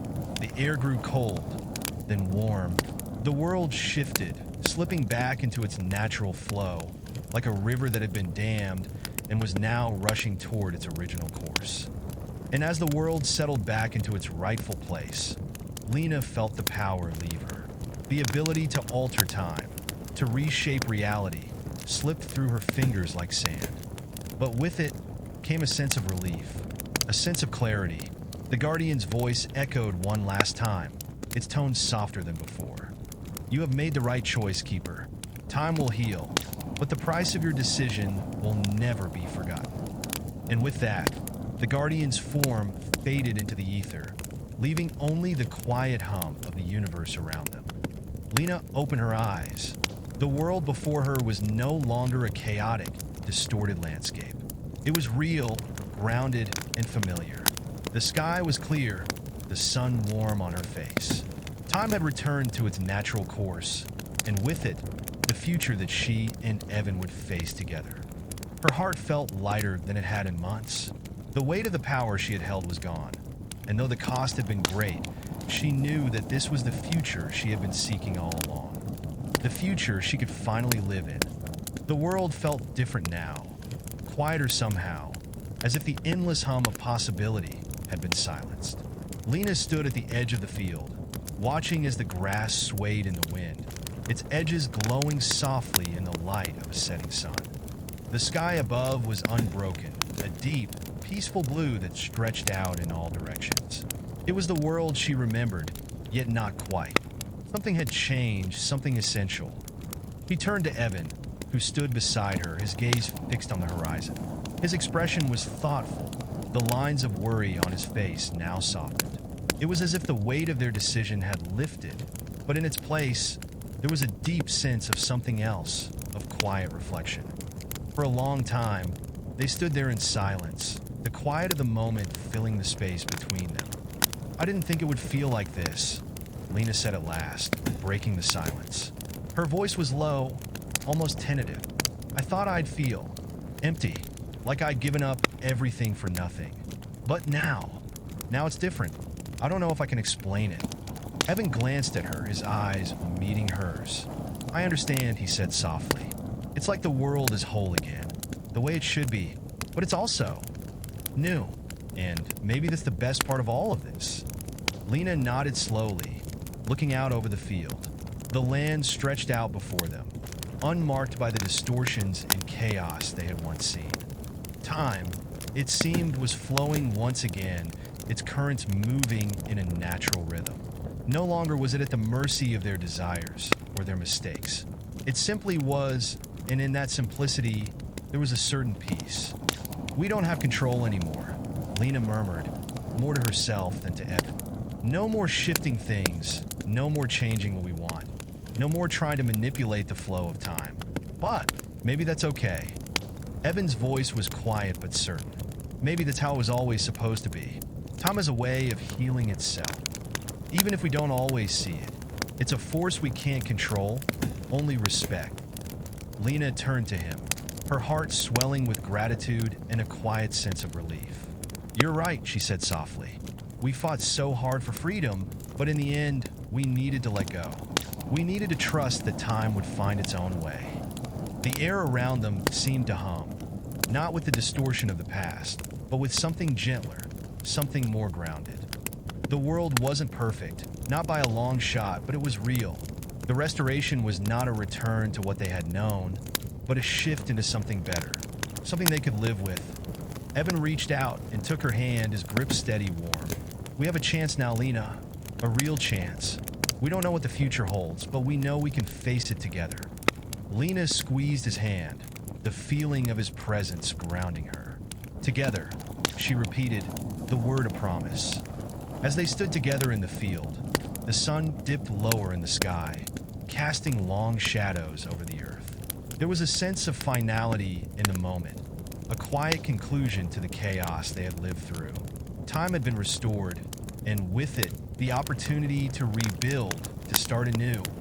But even as they embraced the peace that had settled over them, Lena couldn't shake the feeling that this was only the beginning. The end of their struggle had come, but the world they had saved was still fragile. There would always be forces beyond their understanding, forces like the guardian of the continuum that watched over time's flow. They would never truly be free from the consequences of their actions, and the universe, in its infinite complexity, would always remain unpredictable. Lena looked at Evan, and in that moment, he understood something crucial. The future, for all its uncertainty, was theirs to shape. Not through power, not through manipulation of time, but through their choices, their actions, and their ability to adapt to the world as it was, not as they wanted it to be. The last echoes of the Guardian's words lingered in her mind. The price of restoration is great. You have sacrificed the freedom you sought, but what you've gained, what you've built, will carry you forward. A new sense of purpose began to bloom within her chest. Their journey had been difficult, and the sacrifices had been painful, but they had made it through. They had restored balance to time, and in doing so, had restored balance to themselves. And so, standing together beneath the vast sky, Lena made a quiet vow to herself. They would not let the lessons of the past fade. They would carry them forward with every step they took as they embraced the uncertain future that lay ahead. For the first time in a long while, she felt a sense of peace settle within her, and with it, the courage to move forward. "We're ready," she said softly, almost as if she were speaking to the world itself. Evan smiled, the expression warm and reassuring. "We are." And together, they turned toward the horizon, ready to face whatever came next with the strength they had gained from the choices they had made. Days had passed since the restoration, and the world around Lena and Evan seemed to settle into a peaceful rhythm. The world was recovering, the sky clearer than ever, the winds gentle as they whispered through the trees. The land, untouched by the distortions of time, flourished in ways Lena had not imagined. But even in this tranquility, a sense of unease lingered in the air, something faint but persistent, like the aftershock of a storm long gone. They had spent the last few days rebuilding, working together to piece together the fragments of their lives that had been torn apart by their actions. The restoration had fixed much, but the damage caused by their meddling with time was not so easily erased. There were memories, faded echoes of a different reality that clung to them, unseen but present in the quiet corners of their minds. Lena stood by the window of their small cottage, looking out at the horizon. The sun was setting once again, casting its golden light across the landscape. The world looked peaceful, as if nothing had ever been wrong. But she knew better. "You're quiet," Evan said from behind her, his voice gentle. He stood just a few paces away, watching her with a knowing gaze. "What's on your mind?" Lena turned to face him, a faint smile pulling at her lips. She loved the way he always seemed to know when something was weighing on her. Even now, after everything, his presence had a grounding effect on her. "I'm just thinking," she said, her voice softer than usual. "About the past, about what we did and what we lost." Evan stepped closer, his brow furrowing. "You don't have to carry the burden of all that alone. We both made choices. We both paid the price. But what matters now is what we do with the future." She nodded, but the weight in her chest didn't lift. "I know, Evan. It's just, sometimes I wonder if we did enough. If fixing time really fixed everything. Or if we left something behind. Something that's still out there." Evan's eyes softened, and he placed a hand on her shoulder. "You're not alone in this. We're in this together, no matter what comes next." Lena appreciated his words, but the feeling of unease wouldn't dissipate. There was a nagging thought in the back of her mind that refused to let go, an instinct telling her that their actions had set something into motion that could never be fully undone. That night, as they lay in bed together, the quiet weight of their shared thoughts hung heavily in the air. The room was still, the only sounds the occasional rustle of the trees outside. But as Lena closed her eyes, the silence seemed to deepen into something darker. She awoke suddenly, the room bathed in an eerie moonlight. Her breath caught in her throat as she stared at the shadows in the corners of the room. For a moment, she thought she saw something, someone moving within the dark. A figure, shifting just beyond the reach of the moon's light. "Evan," she whispered urgently, reaching for his arm. "Did you see that?" Evan stirred beside her, his expression groggy but concerned. What did you see?" Lena sat up, her pulse racing. She blinked rapidly, trying to clear her vision. But the shadow had vanished, leaving only the stillness of the night behind. I don't know. It was just a shadow, she murmured, her voice trembling. But it felt wrong, like something wasn't supposed to be here. Evan sat up beside her, his brow furrowed in concern. Are you sure it was just a shadow? I don't know. I'm not sure of anything right now, Lena admitted, her mind spinning. It felt familiar, like a piece of the past that shouldn't exist anymore. Evan's gaze darkened as he looked toward the far side of the room. I don't like this. The restoration didn't just fix everything, did it? Maybe we didn't seal all the rifts. Maybe there's something still out there, something we missed. Lena swallowed hard. She had considered that possibility, but the thought of it was terrifying. After everything they had been through, after all the sacrifices, could they really still be facing the consequences of their actions? Before she could respond, a strange, distant sound reached her ears.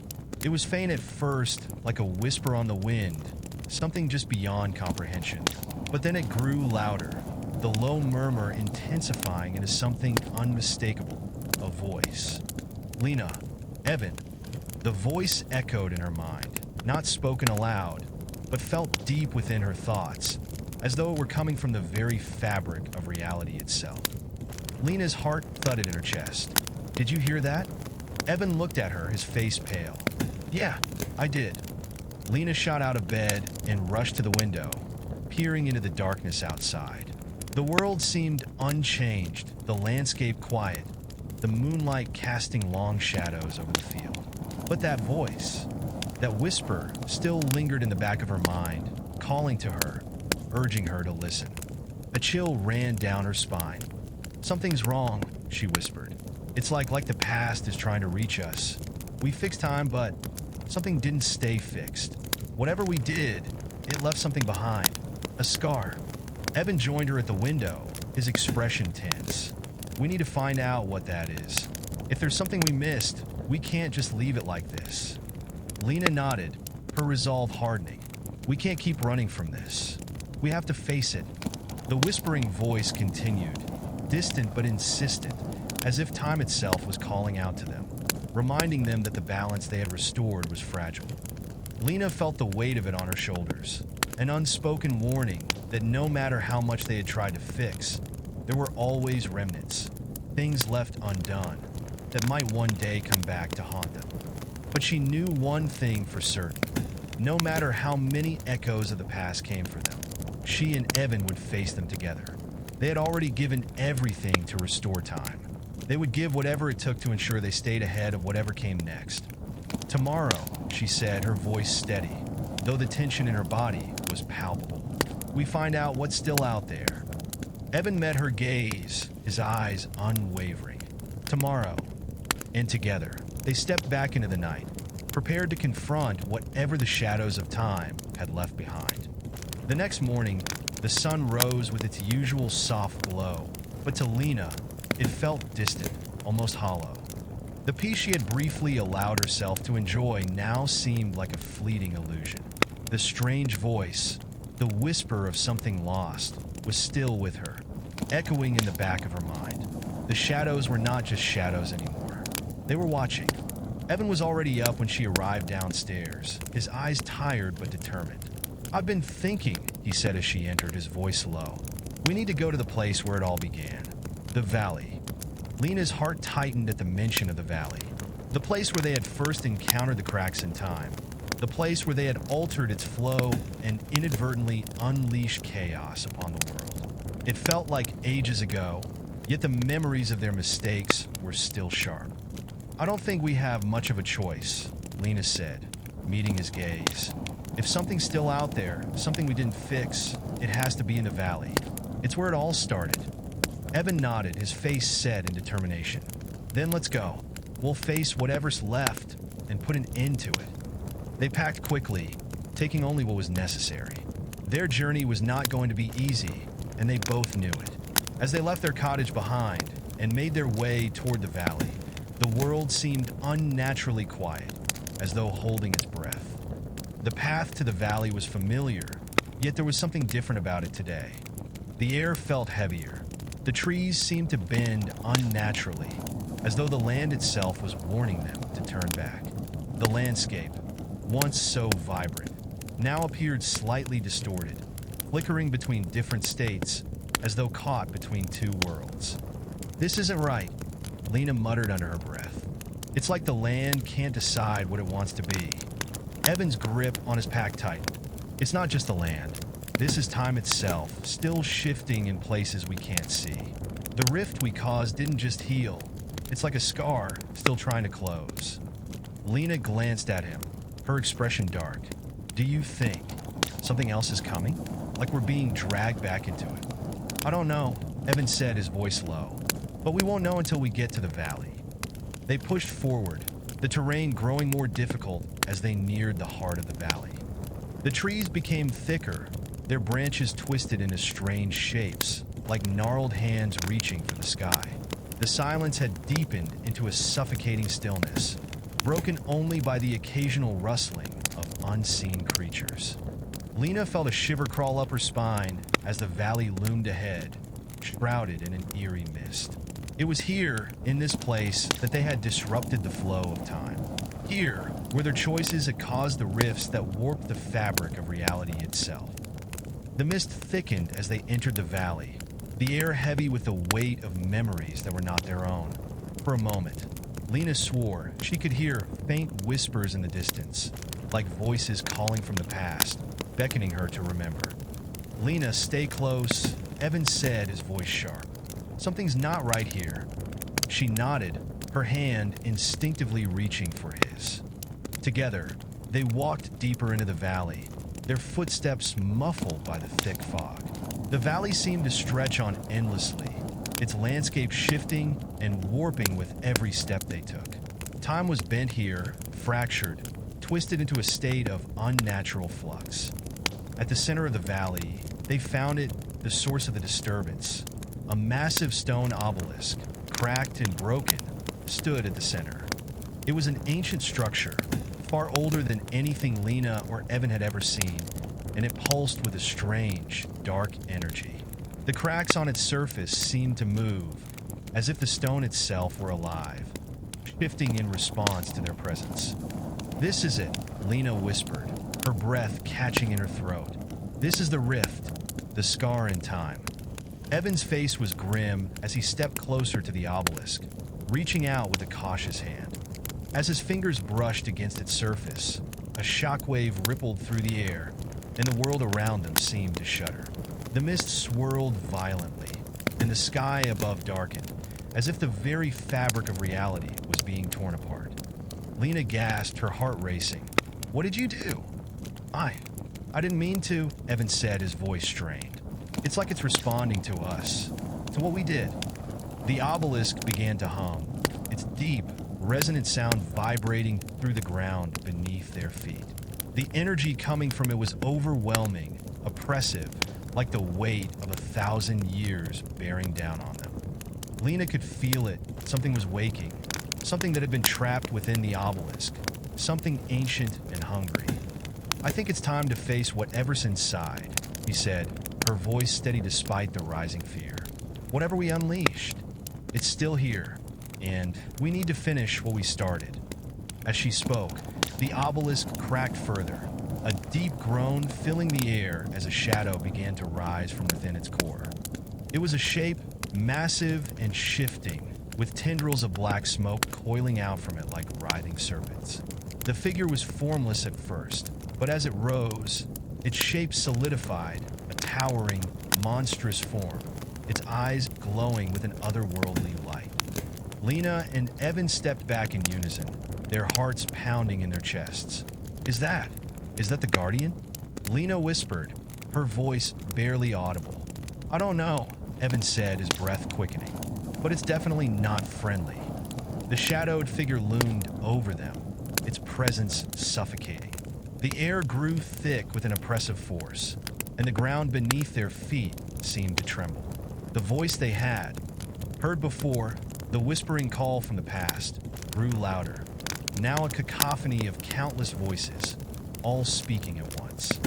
"Lena, Evan, you cannot undo what has been done. Time is not your plaything. It belongs to none. The figure's eyes blazed, and a wave of energy surged forward, slamming into them with the force of 1,000 storms. Lena and Evan were thrown back, crashing to the ground, the world spinning around them. The figure's voice echoed in their minds, filled with an ancient, cruel amusement.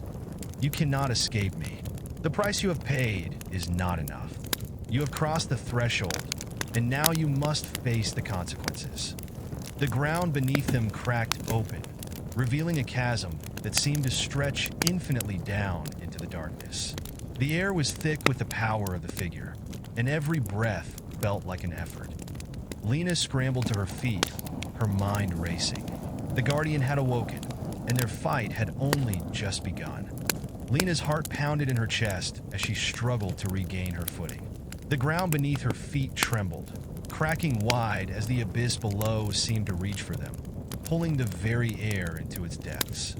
The shadowed Guardian loomed before them, its massive form radiating an oppressive, ancient power.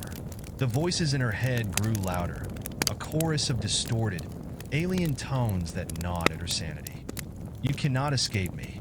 The words reverberated through her skull, tearing at her mind. The Guardian's eyes burned with an unholy light, and Lena could feel the force of its gaze, pressing down on her like a heavy weight. Evan was already on his feet, his eyes wide with fear and determination. He reached out a hand to Lena, helping her steady herself. His grip was firm, but she could feel the tremor in his fingers. They had faced countless challenges together, but this was something beyond their comprehension. What do we do now? She asked, her voice barely more than a whisper. The intensity of the situation made it hard to think clearly, but she knew one thing. They had to find a way to stop this creature, or everything they had fought for would be lost.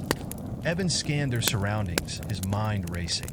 The obelisk pulsed ominously, its cracks widening as the Guardian's energy surged through it. It's connected to the obelisk, he said. We have to destroy it, whatever it takes. Lena's gaze darted between the obelisk and the towering Guardian. She felt the weight of the decision pressing down on her. Destroying the obelisk would mean severing the connection between time and the Guardian. But would it truly end the threat? Or would it make things worse?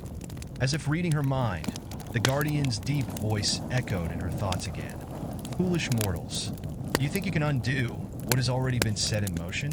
Time does not bend to your whims. It is eternal. The shadowy figure extended its arms, and the air itself seemed to warp. The ground trembled beneath them as a wave of dark energy shot toward them, slamming into their bodies with enough force to knock the breath from their lungs. Lena staggered backward, her body aching from the impact. The world around her spun, and for a moment, she thought she might collapse. But Evan's voice broke through the haze, his words sharp and clear. We don't have a choice, he said. We have to act now. It's the only way. Lena nodded, wiping the blood from her lips as she fought to steady herself. We'll make it through, together. With one final, desperate glance at Evan, she sprinted toward the obelisk, her mind fixated on the only hope she had left. He had no idea how they could destroy it, but she knew they had to try. They couldn't afford to lose any more time. The Guardian's eyes narrowed as it saw her moving toward the obelisk. A low, rumbling laugh filled the air, vibrating through her very bones. You are too late, it sneered. You cannot win. Your actions have already sealed your fate. Lena felt the words sink deep into her chest, but she refused to let them take root. She reached the obelisk and pressed her palm against its cracked surface, feeling the cold stone beneath her skin. The hum of energy that emanated from it was overwhelming, like a living thing, pulsing and thrumming in time with her heartbeat. Evan, she shouted, I need you. Without hesitation, Evan rushed to her side. Together, they pressed their hands against the obelisk, the combined force of their touch making the stone vibrate violently. A surge of energy rippled through the air, and the ground beneath them cracked open wider, threatening to swallow them whole. The Guardian roared in fury, its form shifting, becoming even more grotesque and monstrous. You cannot fight what is inevitable. Time is mine to control. You are nothing. But Lena and Evan didn't stop. They pushed harder, pouring every ounce of their will into the obelisk, trying to force it to obey. The light from the cracks in the stone grew brighter, hotter, until it seemed to consume the entire valley. Lena's vision blurred, her body aching as the power coursed through her. She could feel time itself twisting around her, buckling under the pressure. The very fabric of reality seemed to scream in agony as the rift threatened to tear open once again. And then, with a final, deafening crack, the obelisk shattered. The explosion of light was blinding, and for a moment, Lena thought she had been torn from the world itself. Time twisted and warped around them, the energy from the obelisk ripping through the valley like a storm. Everything they had fought for, everything they had sacrificed, came to a head in that single moment. But when the light finally faded, the world felt still, utterly still. The tremors in the earth ceased, and the heavy air that had clung to them evaporated. The voices in her mind fell silent, leaving only a ringing emptiness behind. Lena gasped for air, feeling the weight of exhaustion crash over her. Her body trembled, and she could hardly stand. But when she looked up, she saw the Guardian. It was gone. In its place stood nothing but a blackened husk of energy, dissipating into the air like smoke. The obelisk lay in ruins, its remnants scattered across the valley floor. The rift that had torn through time was sealed, the fracture that had existed between the past and the present finally healed. For a moment, there was nothing but silence. Then, slowly, Lena turned to Evan, her breath coming in ragged gasps. His face was pale, his eyes wide with a mix of awe and disbelief. We did it, she said, her voice shaking. Evan nodded, his own voice hoarse. We did, but I think we're not done yet. Lena's brow furrowed. What do you mean? Evan took a deep breath, looking at the valley around them. The distortion in the air had subsided, but something still lingered, a presence, a sense that things were not quite as they should be. This isn't over. There are still echoes of what we've done. We've sealed the rift, but the scars are still here. Lena nodded, understanding. They had won, but at what cost? The battle for time had been fierce, but it was clear that the consequences of their actions were not fully gone. We'll face them, she said firmly. Whatever comes next, we'll face it together. Evan met her gaze, and for the first time in a long while, a smile tugged at the corner of his lips. Together. And as the last remnants of the Guardian's presence vanished into the air, Lena and Evan knew that while the future was uncertain, they would face it side by side for as long as it took. The valley, once a chaotic maelstrom of broken time and twisted reality, now lay still. The air felt heavy, but not in the oppressive, suffocating way it had before. It was a stillness that made everything feel fragile, like the world was holding its breath. But something was wrong. Lena could feel it in her bones, like a faint hum, a memory that hadn't fully faded. We need to go back, Evan said, his voice strained as he looked around the valley. The remnants of the shattered obelisk lay scattered at their feet, but its destruction had done little to ease the weight pressing on his chest. We can't stay here. Whatever we did, it's not over. Lena nodded, feeling the same unease gnawing at her. I know. The world feels too quiet. I feel like we're missing something. They turned and began the long walk back to the edge of the valley, where the path to their cottage awaited them. As they moved, the landscape around them seemed almost too perfect, too still, like a painting frozen in time. The trees stood tall and untouched, their leaves shimmering as if they had never been disturbed. Yet, despite this apparent peace, Lena's mind churned with the questions they hadn't answered. What if we didn't fix everything? She murmured to herself, her voice barely above a whisper. Evan glanced over at her. What do you mean? Lena hesitated. What if there's something we missed? Some ripple in time that we didn't notice before? The Guardian is gone, the rift is sealed, but I don't know. It feels wrong, like something's out of place. Evan stopped walking and turned to face her. His eyes were filled with uncertainty, and a deep frown creased his brow. Lena, you're not suggesting we go back? To try again. Lena's gaze flickered toward the valley, then back to him. I don't know. Maybe we can't go back to fix it. But there's something I can't shake. If there's even a small chance that we're still living in the consequences of our mistake, we need to face it. Evan bit his lip, considering her words. He glanced back toward the valley, the place where they had faced the Guardian. The crack in time had been sealed, but the remnants of it felt like they were still lingering. I don't think we'll find any answers just by walking back to the cottage, Evan said after a long pause. But if you're right and something's still broken, then we'll deal with it. Together. Lena nodded, grateful for his unwavering resolve. Despite everything that had happened, they were still facing this as one. And together, they had the strength to face whatever the world, or time, had left for them. They made their way down the winding path back to the cottage, the quiet stillness of the valley remaining in the air. But as they neared the outskirts of the forest, the world began to feel subtly different. The air, once so heavy with the echoes of the past, now carried a sense of distortion. The trees appeared to blur at the edges, as if they weren't quite in sync with the reality surrounding them. I don't like this, Lena said, her voice tense. It's like the world's starting to glitch, just like before. Evan's hand instinctively reached for hers. Stay close. We don't know what this is yet, but we'll figure it out. They pushed forward, the woods growing increasingly disorienting. The horizon ahead of them seemed to flicker, as if it were being viewed through rippling glass. Each step they took felt like they were sinking deeper into something beyond their understanding. The world around them was warping, bending at the edges, as though time was bending around them again. Lena, Evan said, his voice low with apprehension.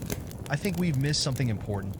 Before Lena could respond, she froze, her eyes widening as she spotted a figure standing in front of their cottage. It was a figure she recognized.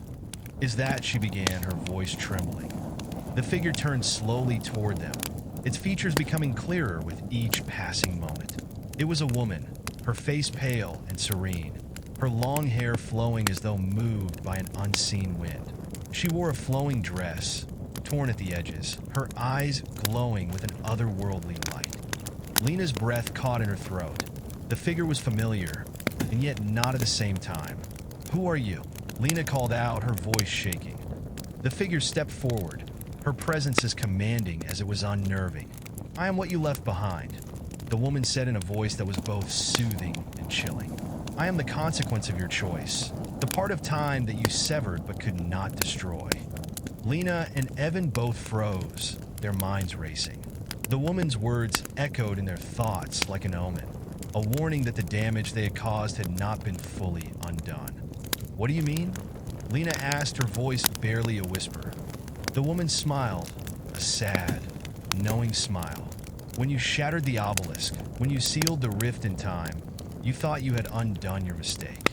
But you cannot undo time. You cannot destroy what you have already changed. And in doing so, you left a fracture, a wound in the fabric of reality itself. Evan stepped forward, his voice firm. So, you're saying we haven't fixed anything? That everything we've done has been for nothing? The woman's smile faded, her expression turning serious. Not for nothing, but it is not enough. Time is not just a river, it is a vast web, each thread interconnected. What you broke cannot simply be fixed by one act of destruction. The consequences are still unfolding.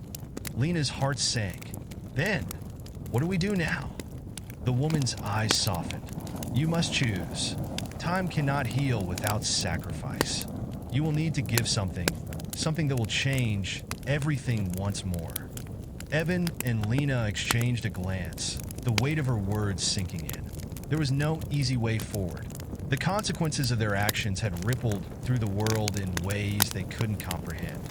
Tell us what we need to do, Evan said, his voice steady despite the uncertainty in his eyes. The woman turned slowly, her gaze distant as she spoke. Go to the heart of the fracture, the place where time itself is bent. There, you will find the final piece of your broken world. But be warned, to restore balance, you must lose what you hold dear. Lena's breath caught in her throat. Lose? What we hold dear. The woman nodded gravely. The price of time is not always measured in what is lost, but in what you are willing to sacrifice. Only then will you have a chance to set things right. And with those final words, the woman vanished, leaving behind only the lingering echo of her voice. Lena and Evan stood in silence, the weight of their new burden settling on their shoulders. They had come so far, but it was clear now. The true cost of their meddling with time was far greater than they had ever imagined. Lena and Evan stood in the clearing, their minds still reeling from the mysterious woman's cryptic warning.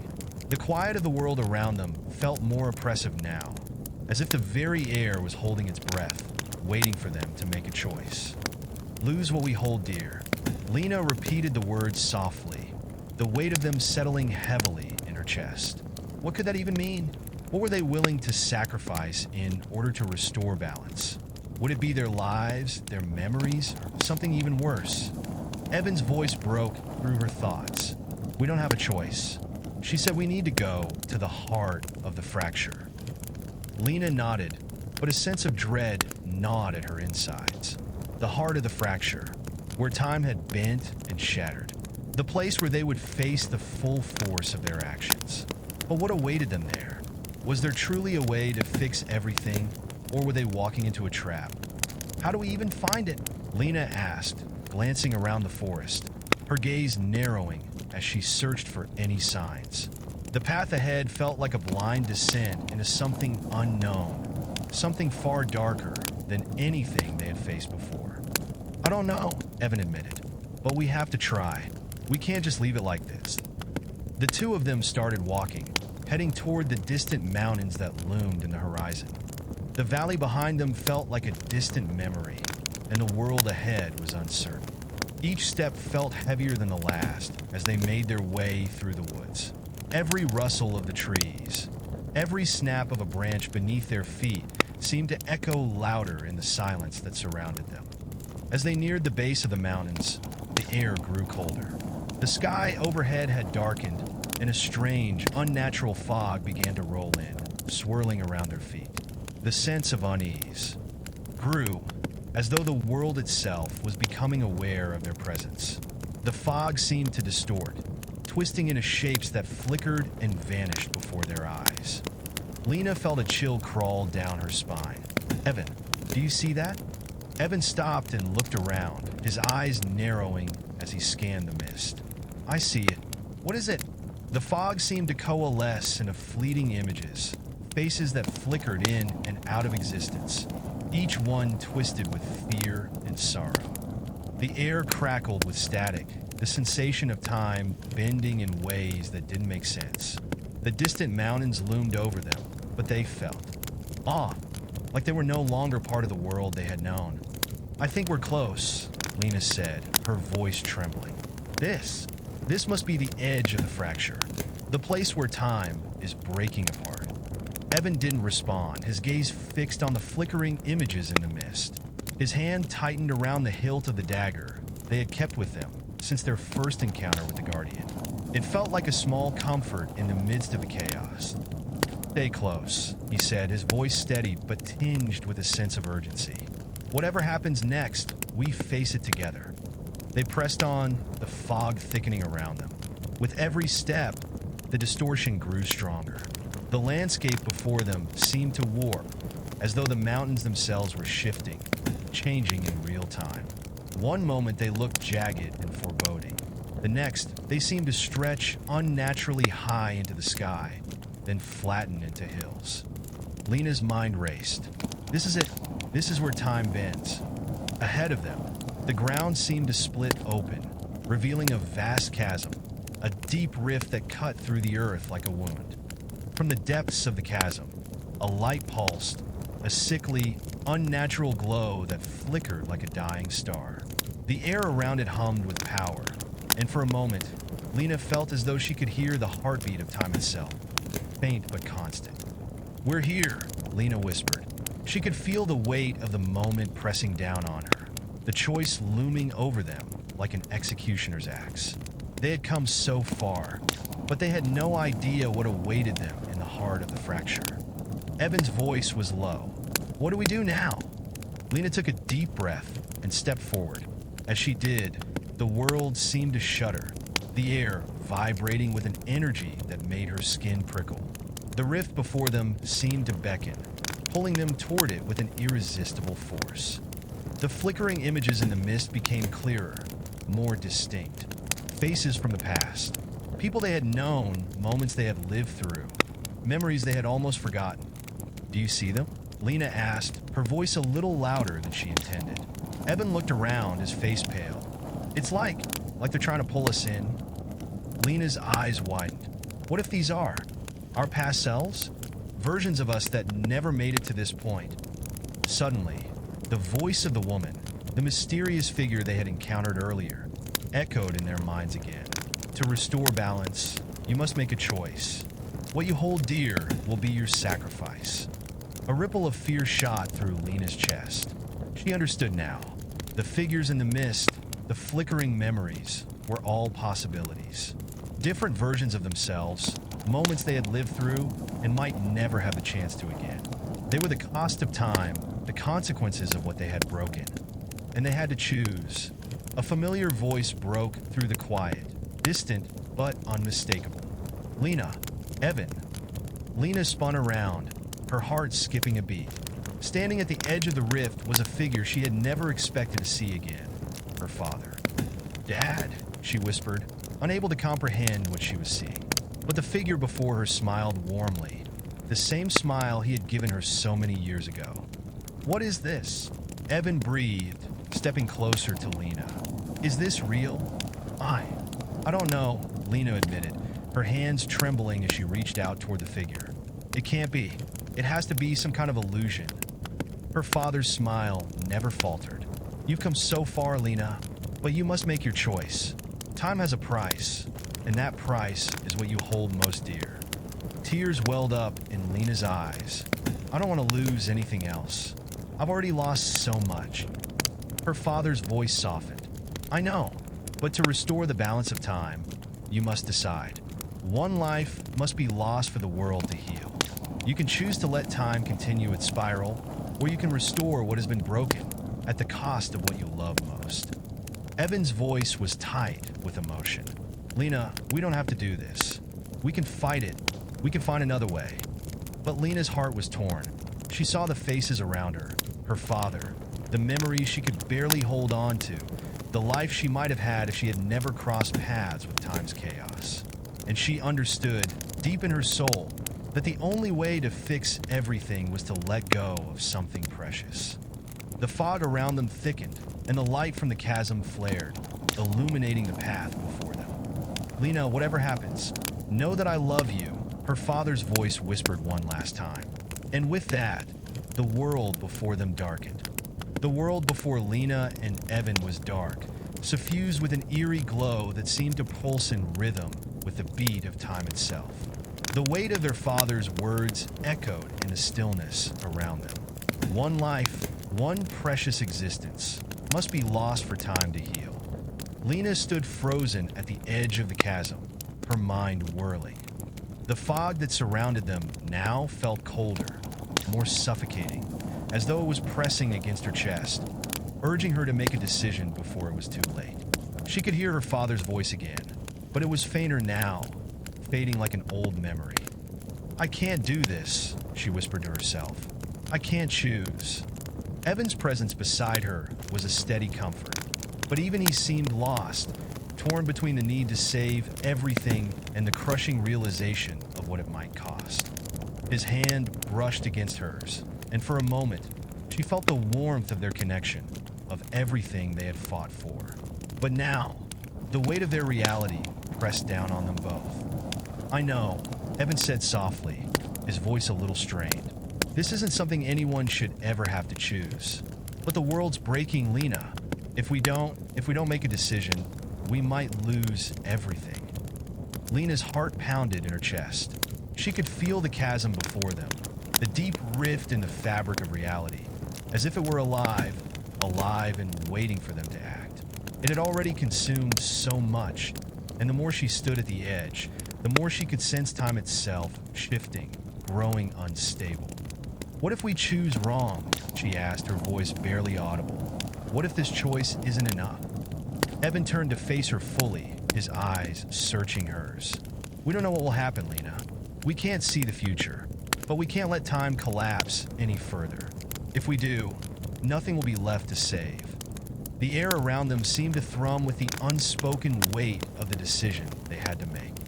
The images in the mist shifted again, faces from their past flashing in and out of view. Lena's father, smiling in the glow of the cottage. A childhood memory of them playing by the river. Her mother's warm embrace. The people they had lost.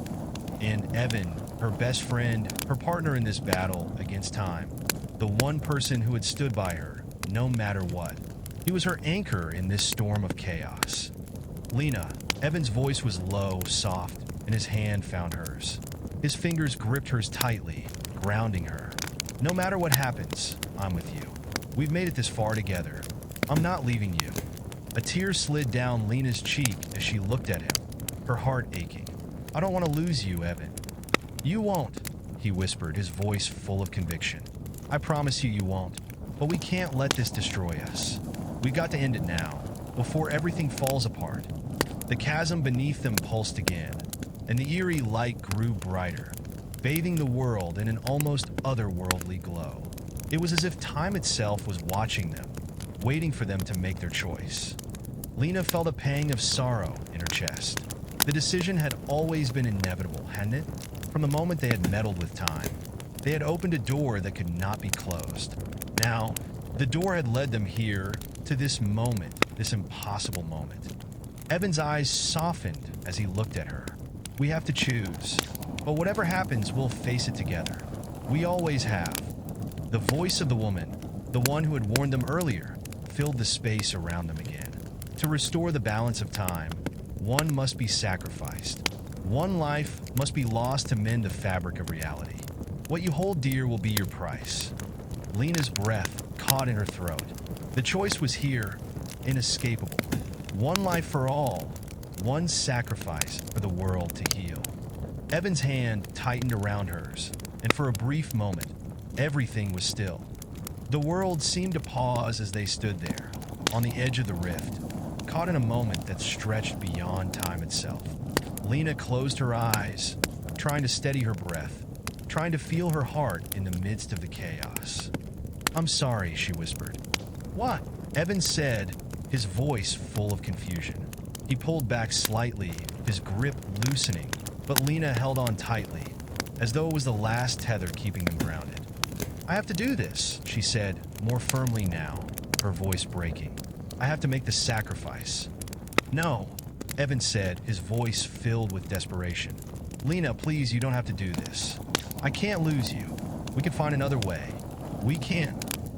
But Lena shook her head, her heart breaking. Evan, I can't live with the consequences of this. If it's not me, it's you. But I can't risk everything falling apart again. I won't let it end this way. Evan's face twisted with pain as he stepped closer to her. Lena, no. Please. There has to be another way. Lena could see the anguish in his eyes, and it shattered her heart. But she knew, deep down, that this was the only way. The only way to truly fix what they had broken. She had to let go, for the sake of the world, for the sake of time itself. I love you, Evan, she whispered, the words barely a breath. But this is the only way. Tears filled Evan's eyes, and he reached out to touch her face. I love you too, Lena. I always have, and I always will. With that, Lena took one final step toward the rift, and the world seemed to tremble around her. The pulsing light from the chasm surged, enveloping her in its strange glow. It was as if time itself was reaching out to claim her. In the blink of an eye, the world shifted. A terrible, deafening silence filled the air, and the rift began to close. The fog lifted, the images vanished, and the distortion that had once consumed the landscape slowly faded into nothing. The world was still, and then Lena was gone. The world stood still. Evan stood on the edge of the rift, his heart racing, his breath shallow. The pulsing light from the chasm slowly began to dim, fading into nothingness, and the eerie fog that had enveloped the world lifted like a heavy shroud. The distortion in the landscape settled, and for the first time in what felt like an eternity, time began to heal. But the silence that followed Lena's sacrifice was deafening. Evan stared at the spot where she had been just moments ago, his mind unable to comprehend what had just happened. He reached out, as though he could somehow bring her back, but his fingers passed through empty air. There was nothing, no sign of her, no trace of the light that had consumed her. A cold dread settled in his chest, and his stomach twisted. This can't be real. But the world around him seemed so unchanged, so eerily still, that he couldn't deny it. Time had been restored, but at the cost of the one person who meant everything to him. "Lena," he whispered, his voice breaking as he sank to his knees. His hands trembled as he gripped the ground, the earth cold beneath him. The weight of the world, of everything they had fought for, pressed down on him, crushing him under its enormity. He had watched her walk into the rift, knowing what she had to do, knowing it was the only way to set things right. But he hadn't prepared himself for the moment when it was too late to stop her. And now she was gone. His mind flashed through memories of their journey together, their battles, the shared moments of fear and determination, their shared laughter. She had been his everything, his best friend, his anchor. And now he was alone. A shudder racked his body, and he fought to keep the tears at bay. She had made the choice, and he had let her. It was what needed to happen, but the cost was too high. He could feel the emptiness inside him, a gaping void where her presence once was. It threatened to swallow him whole. He had promised her, hadn't he, that he would stand by her no matter what. But now, she was gone, and he was left standing alone in a world that felt far less alive than it had before. Evan stood up slowly, wiping the tear that had escaped down his cheek. He had to move. The world wasn't going to stop because of his pain. There was still work to be done. Time had been restored, but what did that mean for the world now? What had they truly fixed? The fog had cleared, and the rift had closed, but something felt different, unsettling. He took a deep breath, trying to calm himself, and then he turned away from the chasm. As he began to walk, he noticed something strange. The forest, the sky, everything around him, everything felt too still. The absence of time's distortion was unsettling. It was as if the world was holding its breath, unsure of whether it could truly go back to how it had been. The world had been fixed, but had they truly restored balance? Or had they merely delayed the inevitable? Evan couldn't shake the feeling that something was still wrong. The sense of foreboding gnawed at the back of his mind. A reminder that the cracks in time were not so easily mended. He needed answers. He needed to understand what had happened. As he ventured deeper into the clearing, he felt a sudden pulse of energy, almost like a whisper in the air, a faint ripple in the fabric of reality. The sound was barely audible, but it caught his attention. He stopped. Every muscle in his body tensed as he scanned the surroundings. For a moment, he thought he saw something move out of the corner of his eye. But when he turned to look, there was nothing. And then, from the depths of the forest, a figure appeared. At first, Evan thought it was another trick of the mind, a hallucination, a mirage conjured by the trauma of the past few hours. But as the figure stepped closer, he realized it was real. Lena. His breath caught in his throat. It couldn't be. She had sacrificed herself to restore time. She was gone. But there she stood, her silhouette outlined against the fading light of the rift, her eyes meeting his with an unsettling calm. "Lena," he breathed, barely daring to believe what he was seeing. She didn't speak at first. Her expression was distant, unreadable. She stepped forward, moving like a shadow, not quite real, as though she were walking between worlds. "Lena, is it really you?" Evan asked, his voice trembling, a mixture of hope and disbelief in his words. She nodded, but her movements were unnaturally slow, deliberate. "I am Lena," she said, her voice distant, hollow, as if it came from a faraway place. "But you..." Evan took a step toward her, but she held up a hand, stopping him. "There are things you do not understand," Lena said softly, her voice echoing strangely. things you must come to terms with before you can know the truth. Truth, Evan repeated, confusion and fear swirling within him. Lena, what happened? I don't understand. You're supposed to be. She raised her head, and her eyes met his. There was a strange emptiness in them now, as though she were no longer the person he had known. She was something else entirely. The world is healed, but not as it was before, she said cryptically. Time cannot be restored without consequence. My sacrifice was not what you think it was, Evan. There is more to this than you realize. Evan's heart hammered in his chest. What do you mean? What are you saying? Lena's form flickered, like a broken reflection in a shattered mirror. And for a split second, she was no longer the Lena he remembered. Her face distorted into something otherworldly, an entity that was beyond the limits of human understanding. Then, just as quickly, she returned to her human shape. I cannot explain it fully yet, she said, but time is far more complex than we ever imagined. And now, I am part of it, a part of what has been broken, and what must be fixed. Evan stepped back, his mind racing. What are you saying? Are you trapped? Lena gave him a sad smile, one that seemed to hold both wisdom and sorrow beyond her years. No, Evan, not trapped, transformed. I have become a part of the timeline itself. To restore balance, I had to merge with time, to bind it to ensure that it does not collapse again. But in doing so, I am no longer the person I was. Her form flickered again, and Evan's heart sank. He reached out, wanting to hold her, to pull her back into the world they had once known, but she was beyond reach now, a presence tied to time itself, untouchable. Lena, he whispered, his voice breaking. No, I can't lose you. She stepped closer, her figure shimmering with the energy of time itself. You haven't lost me, Evan. I'm still here. In a way, I always will be. But you must continue on.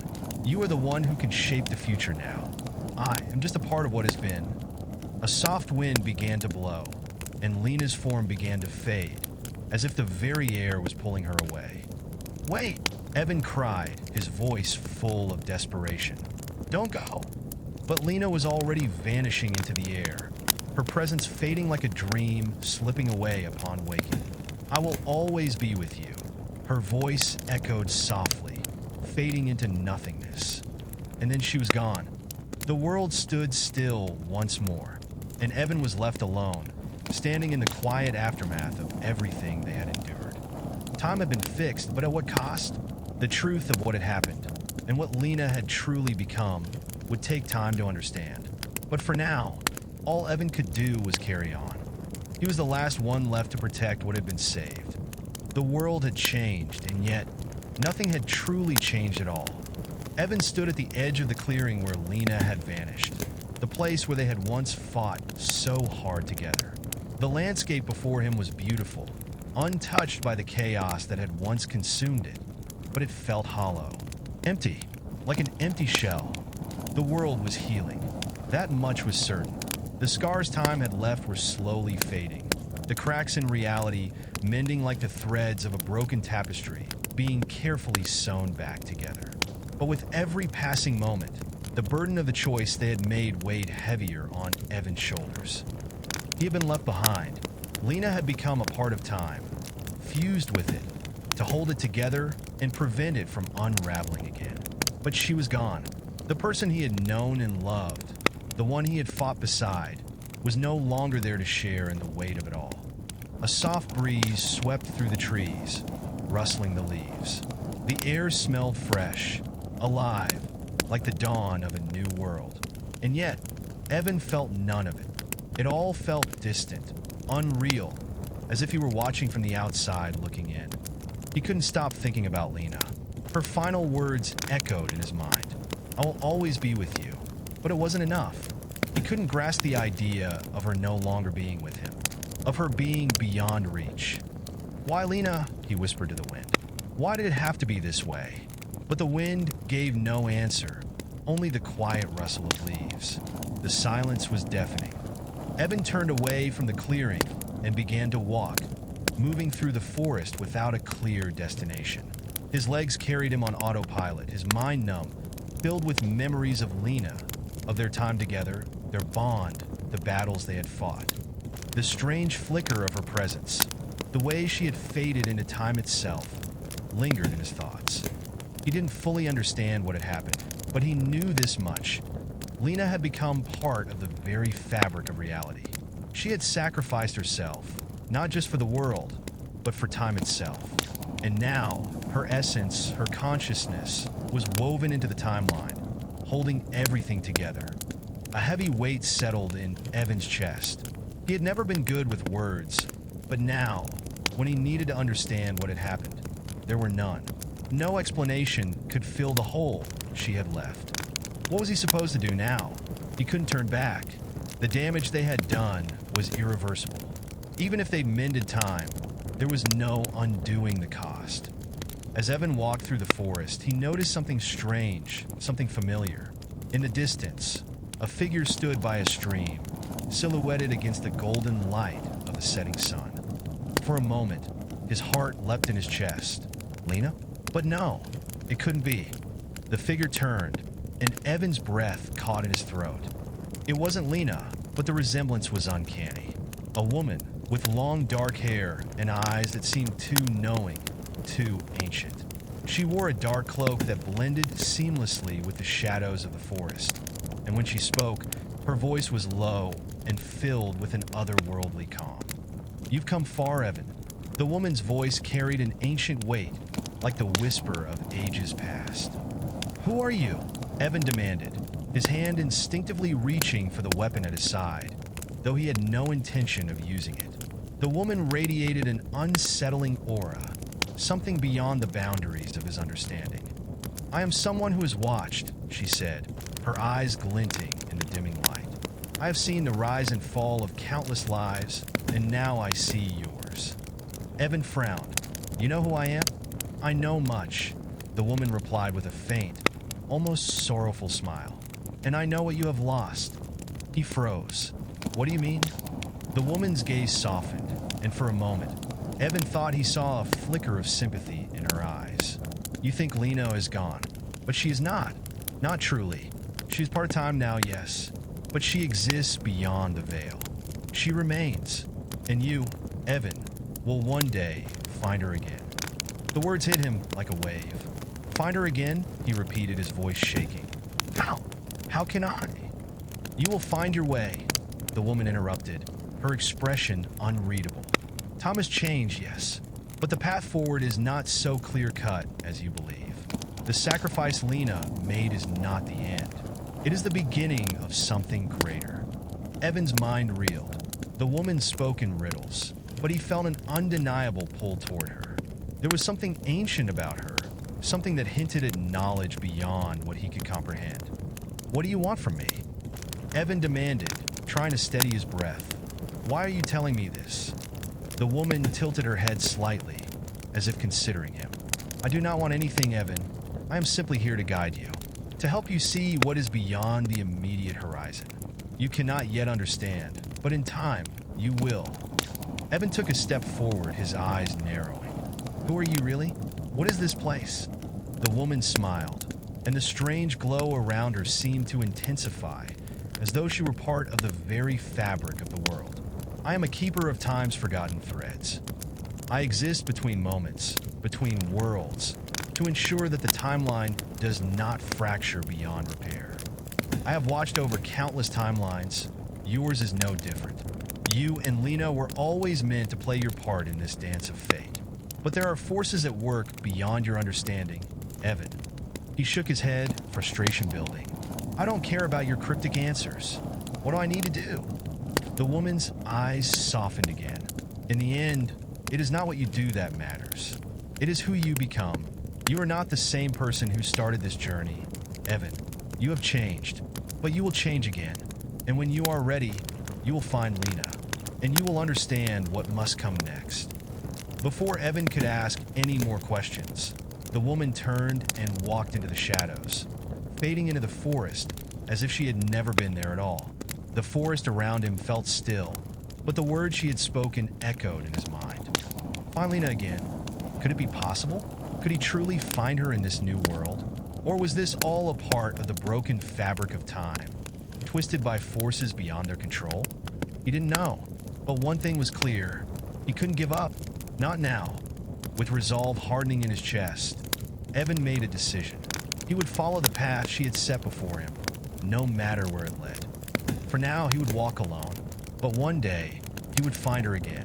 He would understand the truth of what had happened. He would learn what his role in this new world truly was. And he would do whatever it took to keep moving forward. The sun had set completely, leaving the world bathed in darkness. Evan sat on a moss-covered rock beside the now-still stream, his mind racing.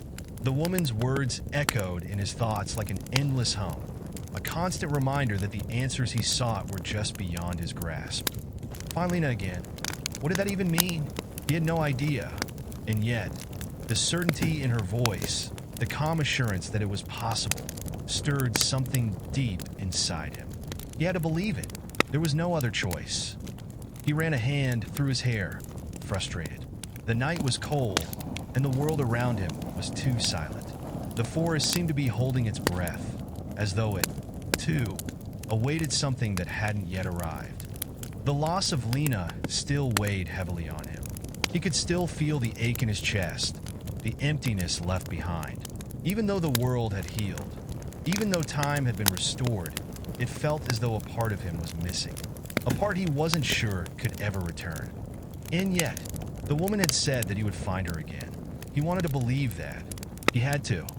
A rustling in the trees broke his thoughts, sharp and sudden, as though the forest itself were alive. His hand instinctively reached for the dagger at his side, but before he could draw it, a figure emerged from the shadows.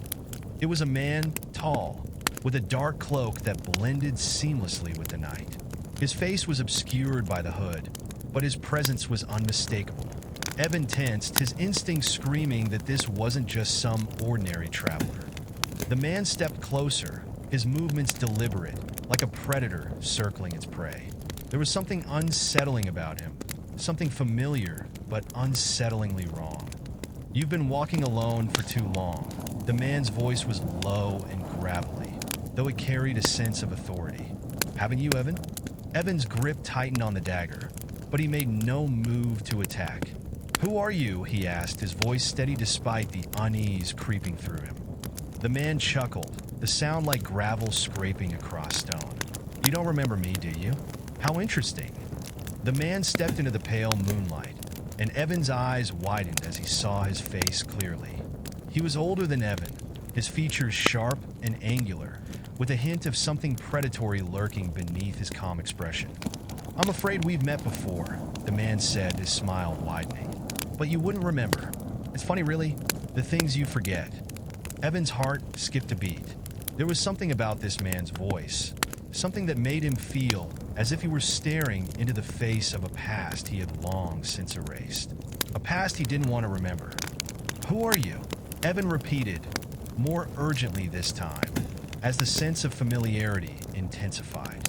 "I don't know you." "Oh, but you do," the man replied, his smile tightening, eyes gleaming with dark amusement. "I am the one who has always been watching, Evan. The one who has always been guiding you." Evan took a step back, his hand trembling as he kept the dagger at the ready. "No, that's not possible." The man's smile disappeared, replaced with an expression that was too calm, too knowing. "You've always known. Deep down, you've always felt it. The force behind the veil. Time doesn't just bend for anyone. It bends for those it chooses." Evan's breath hitched. Time doesn't just bend for anyone. The words from the woman echoed again in his mind. He had been chosen by something, by someone, but he hadn't understood what it meant. Now, the pieces were starting to fall into place. "I know what you are," Evan whispered, his voice thick with realization. "You're not human." The man's smile returned, darker now, like a shadow slipping across the surface of his face. "No, I'm not. But you are, Evan. You are the last piece of this puzzle." "Last piece?" Evan repeated, confused. "What are you talking about?" The man stepped forward, closing the gap between them with unnerving speed. Evan instinctively lifted his dagger, but the man was faster. He grabbed Evan's wrist, his grip like iron, and with a twist, The dagger slipped from Evan's fingers and clattered to the ground. "I've been watching you, Evan," the man said, his voice cold and final. "Every decision, every choice. Time has been broken, yes, but the true question is, who will fix it? And who will it break in the process?" Evan struggled against the man's hold, his pulse quickening. You're not the one who restored time. You can't be." The man's lips curled into a smile, but there was no warmth in it. "No, I did not restore time, but I was the one who caused the fracture, and I will be the one to decide if it should remain whole or break again." Evan's mind raced. Cause the fracture? Could this man, this entity, be the true source of the chaos they had faced? The one pulling the strings behind the scenes? "Who are you?" Evan demanded, his voice raw. "What do you want from me?" The man tilted his head, as if considering the question. "I want you, Evan. I want you to embrace your destiny. You were always meant to carry the weight of time, just as Lena was meant to sacrifice herself to hold it together." Evan's heart clenched. He thought of Lena, her sacrifice, her final words. "I will always be with you." "You're lying." Evan spat, forcing himself to keep his voice steady. "Lena sacrificed herself so that time could be healed.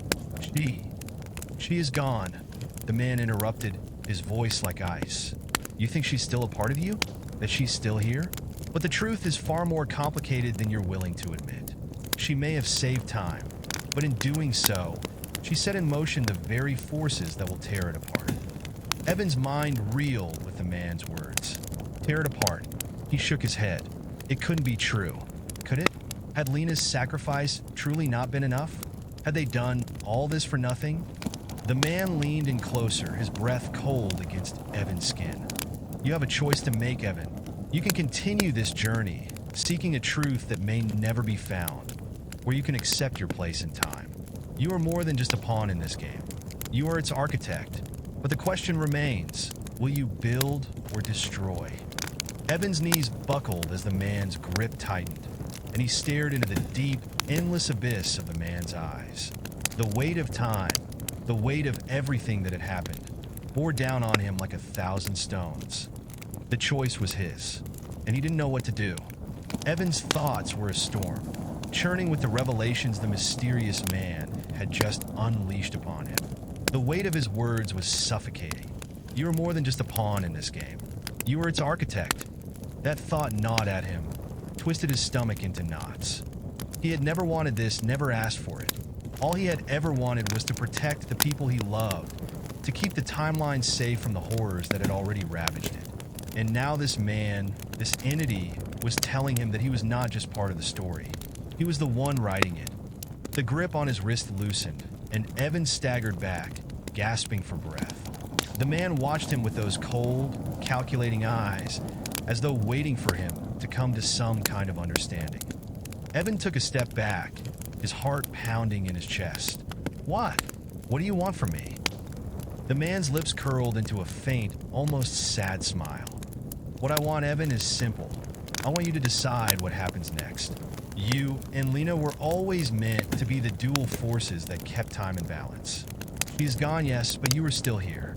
You have the power to reshape time, to either stabilize it or to tear it apart." The words echoed in Evan's mind like a hammer striking an anvil. The power to reshape time. The weight of such a choice was unfathomable. He was only one person. How could he bear the responsibility of something so monumental? And how could he know what the right choice was? "What are you really?"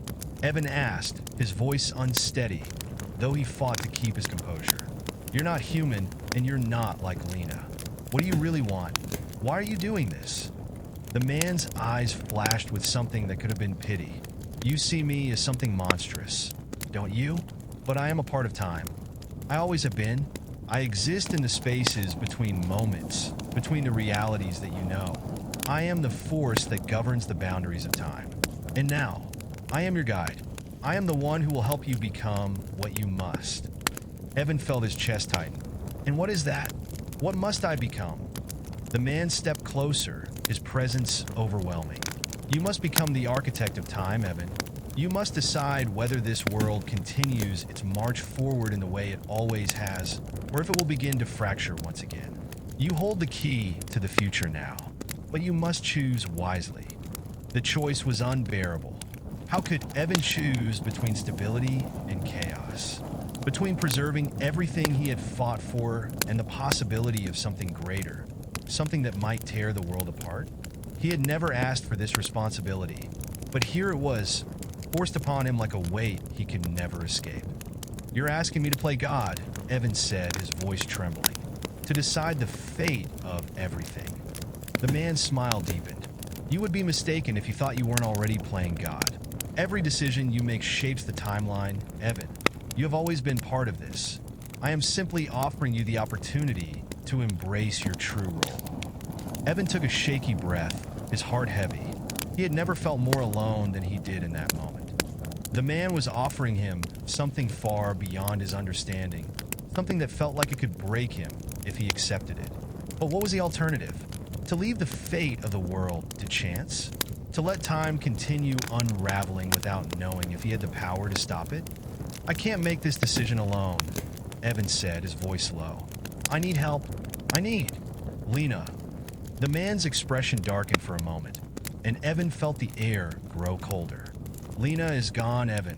She is no longer part of this world, no longer bound by it. She made her choice, and now you must make yours. You cannot rely on the past to guide you through the future." Evan recoiled, the words striking him harder than anything before. He had known, deep down, that Lena's sacrifice meant she was gone, but hearing it from the man made it final. She wasn't coming back. There would be no more moments shared between them, no more battles fought side by side. For the first time in a long while, tears threatened to spill from his eyes. He blinked them away, unwilling to show weakness in front of the man. But inside, he felt like he was shattering. "You're asking me to let go of everything," Evan said quietly, more to himself than to the man. "Lena, time, everything we fought for." The man nodded solemnly. "Yes, you must let go. Only then will you be able to move forward. Only then will you be able to see what lies ahead." Evan shook his head, the despair within him rising to the surface. He had come so far, fought so hard, and now he was supposed to let go. It didn't feel right. He didn't know how to let go of everything he had lost, especially not Lena. But he knew the man was right. The past was over. The present was all that mattered now. And the future? The future was his to decide. The man stepped back, watching Evan with something that almost seemed like respect. "You don't have to make your decision now. But know this, you will be tested. Time itself will push you to your limits. You will face challenges you cannot foresee. And when you are ready, you will know what to do." Evan swallowed hard, trying to steady his breath. His mind was racing, but he couldn't grasp anything firmly enough to hold on to. The future was too vast, too unfathomable. "You've given me nothing but riddles," Evan said, frustration bubbling to the surface. "What am I supposed to do? I don't even know where to start." The man's smile returned, this time more knowing, as though he had anticipated the frustration. "You already have the answers, Evan. You just have to listen to them. Your journey has only just begun." With that, the man turned, walking into the darkness of the forest, his figure fading from view as quickly as it had appeared. Evan stood alone, his body trembling from the weight of the decision that loomed over him. His mind screamed for answers, for clarity, but all he had were fragments, pieces of a puzzle he couldn't complete. For now, there was only silence, and time, and the choice. The night stretched on in a suffocating silence. The only sounds the distant rustle of leaves in the wind and the echo of his own thoughts. Evan stood at the edge of the forest, staring into the darkness, unsure of where to go or what to do. The man's words replayed in his mind like a haunting refrain. "You have the power to reshape time. You are its architect." He clenched his fists, his palms burning with the weight of those words. He had always believed that time was something beyond human control, something vast, immutable. Yet here he was standing at a crossroads, where his decisions could alter the very fabric of reality itself. His legs felt heavy, like they were made of stone, as he slowly turned away from the place where the man had vanished. His mind screamed for answers, but all he had were more questions. What would happen if he chose to reshape time? Could he truly change it without causing irreparable damage? What would the consequences be for the people he loved? For a long time, he had clung to the belief that he was just a man who had suffered and fought, but ultimately powerless against the great forces of the universe. But the more he learned about the forces shaping time, the more he realized just how little he understood. He wasn't powerless. He was part of something far larger than himself, something he had never asked for, but had been pulled into nonetheless. And now, the future of time rested in his hands. With a heavy heart, he made his way deeper into the forest, the path illuminated by the pale light of the moon. He couldn't stay here. He couldn't remain paralyzed by indecision forever. He needed to know more about the man, about the forces pulling the strings, and about the true nature of his role in this cosmic game. As he walked, a sudden sense of vertigo washed over him. The air felt thick, and his surroundings began to warp in a disorienting way. The trees bending at odd angles, their shadows stretching unnaturally across the ground. The world seemed to be stretching, twisting, as if reality itself was bending in response to his thoughts. Evan stumbled, reaching out to steady himself against a nearby tree. He felt his pulse quicken as the world continued to shift around him. He could sense something, someone, watching him, but when he tried to focus, everything blurred, as though time itself was slipping between his fingers. "Not again," he muttered, wiping sweat from his brow.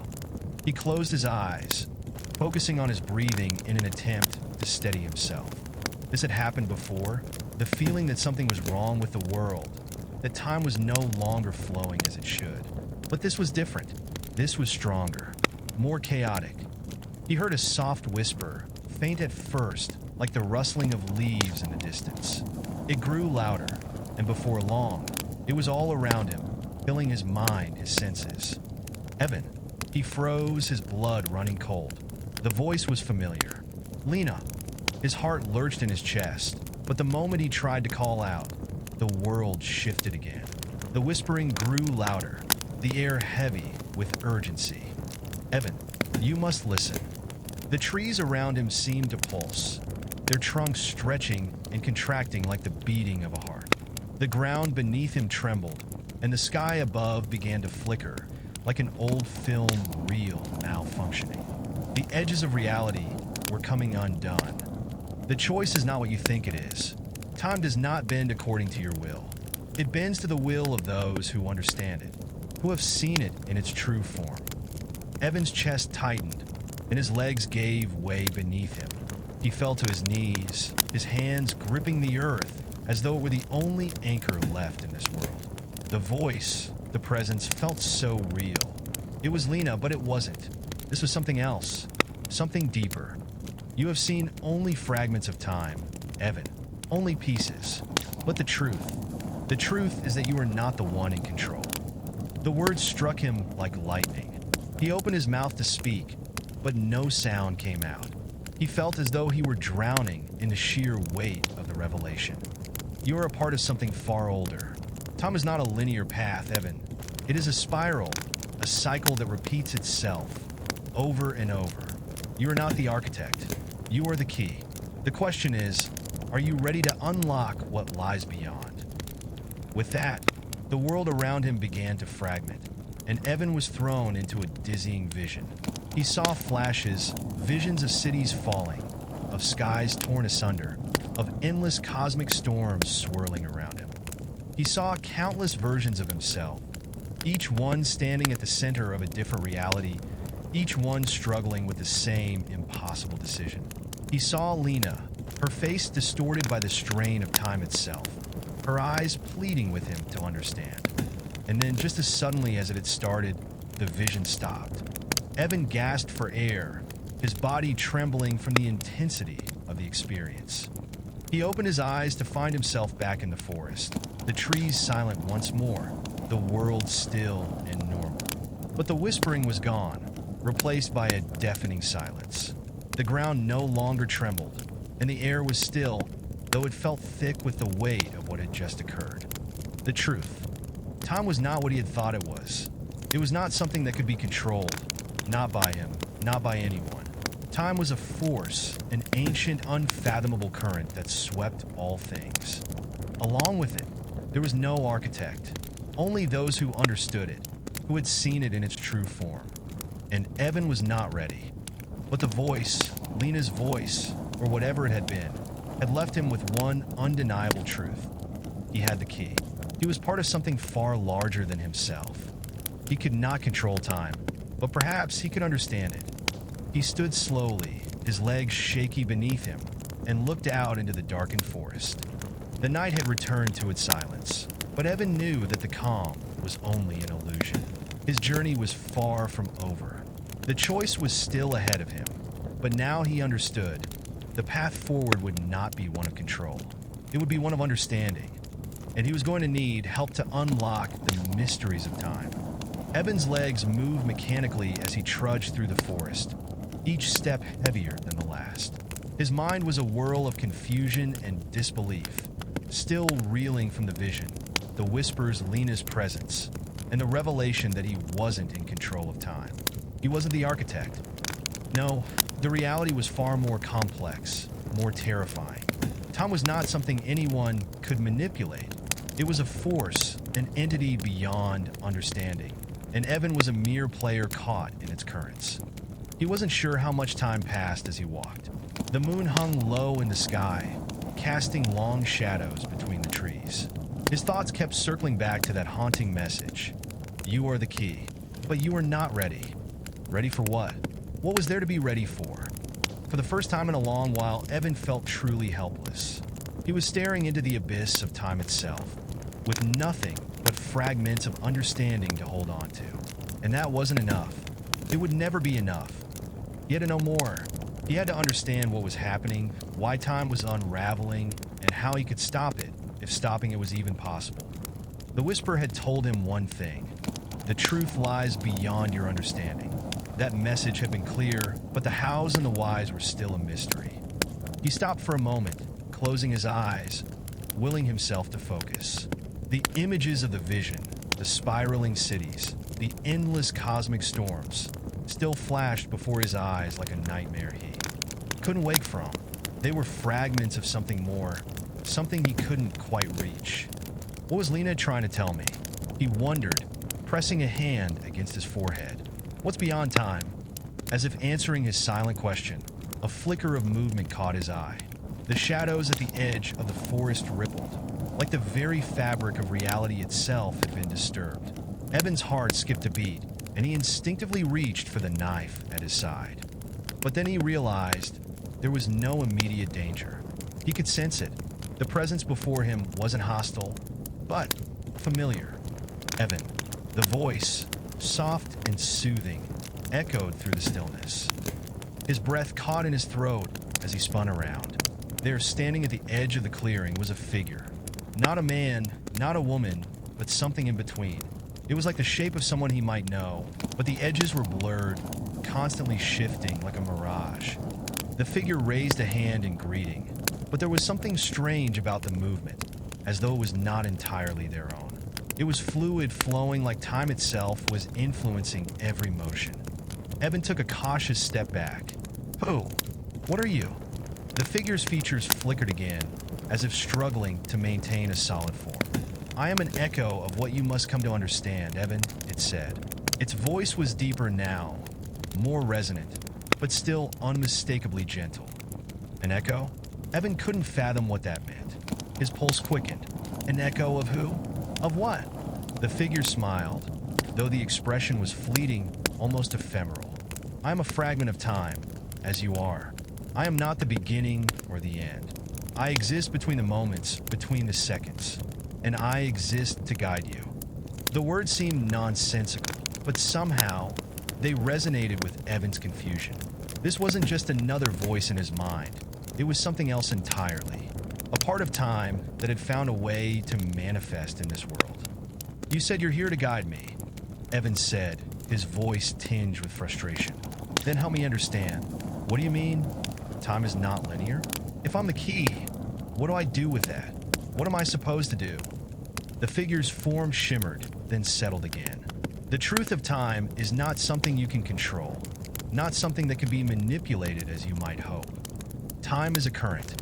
It flows, but it is also broken, fractured by events long ago, by decisions that ripple across its course. You are not the only one who has felt the effects of its fracture. Evan clenched his fists, the tension in his shoulders thickening. I've seen those fractures. I've seen what they do. People lost, worlds falling apart. But I still don't understand. If time is so powerful, why is it unraveling? Why is it pulling me into this mess? What's beyond it? The figure tilted its head, the gaze unsettling yet calm. What is beyond time is the question, but it is a question you cannot answer until you learn to move through it, not as a person, but as something, beyond yourself. Evan's mind reeled, trying to make sense of the words, but they only led to more confusion. Beyond himself? What could that even mean? He was only human. He had limits, boundaries. Was he supposed to transcend those boundaries? How do I transcend it? Evan demanded. How do I move through time? I've already lost Lena. I've already lost everything. The figure's expression softened, and a faint sadness seemed to ripple through its form. You are not lost, Evan.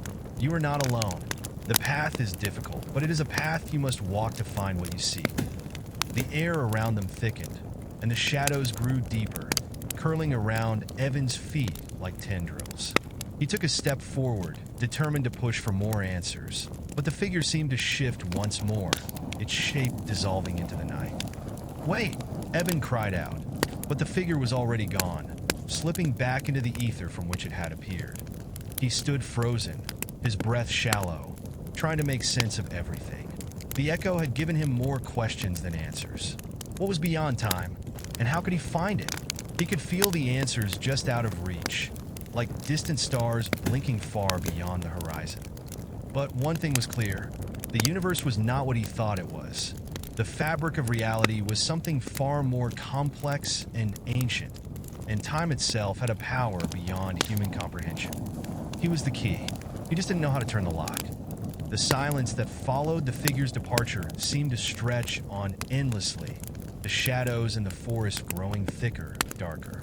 Evan stood alone in the clearing, his chest tight and his mind reeling from everything that had just happened. He had felt the presence of time itself, something older, greater, and more unfathomable than he could ever understand. And now, with the figure's cryptic words still echoing in his mind, he realized that his journey had only just begun. The path ahead wasn't clear, nothing was clear. But there was one thing Evan knew for certain. He could no longer stand still, paralyzed by uncertainty. He had to find the truth, even if that truth meant stepping into the unknown. He took a deep breath, steadying himself.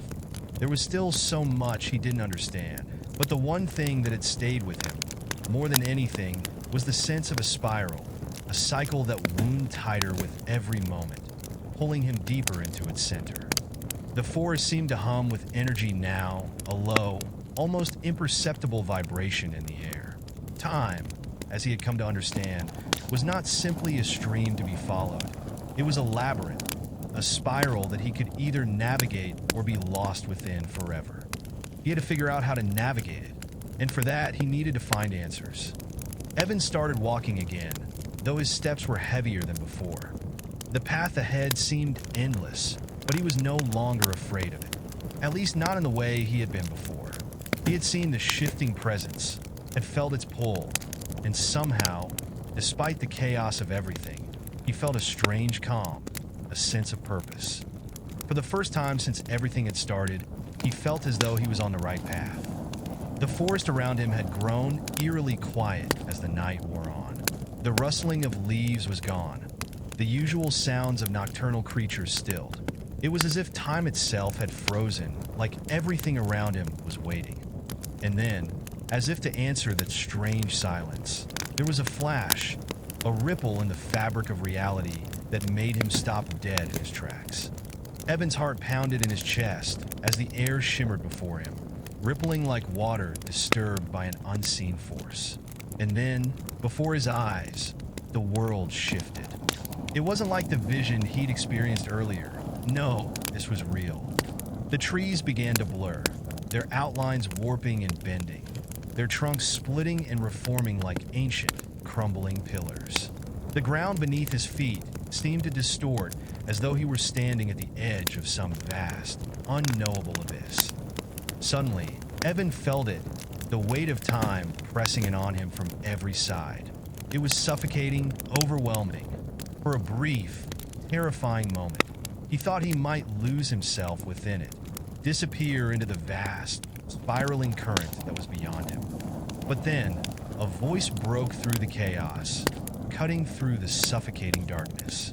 Evan, it said, its tone urgent yet calming. The voice was familiar, though strained. Lena. He spun around, desperately searching for her.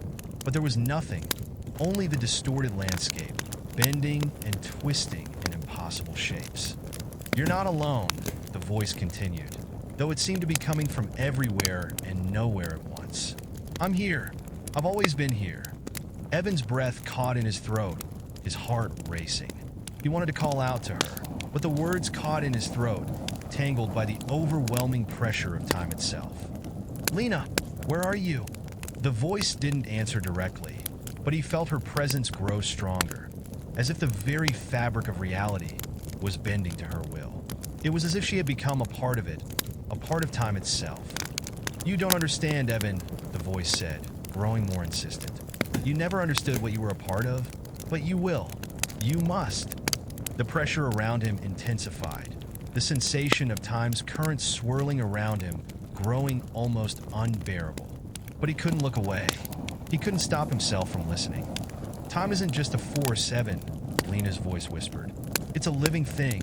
It has a consciousness, a will of its own. And you, she paused, the voice trembling. You have a unique place in it. A place that must be protected.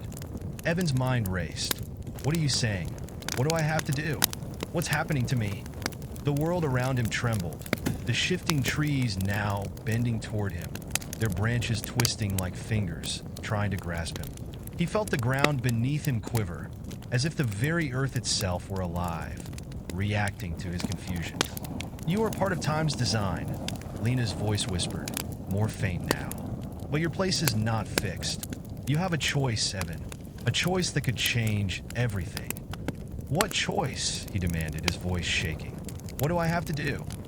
Find the center of the spiral, she said, her voice almost lost in the swirling noise of time around him.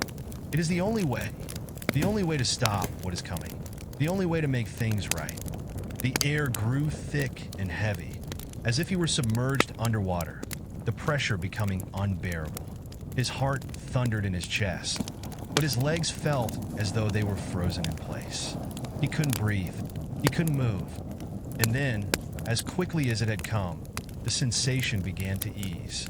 The trees stopped warping, the pressure lifted, and the distorted world began to fade back to its original form.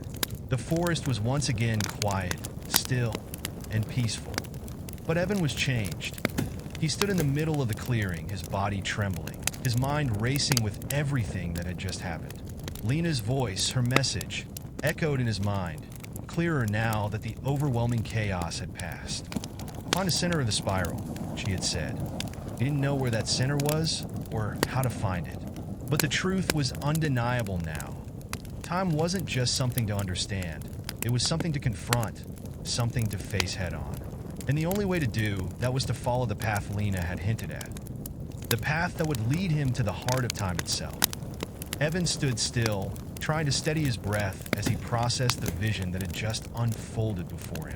The forest around him seemed unchanged, serene once more, but inside, a storm churned, a whirlwind of thoughts, doubts, and a sense of urgency he hadn't known before. Lena's message was clear, yet hauntingly vague. Find the center of the spiral.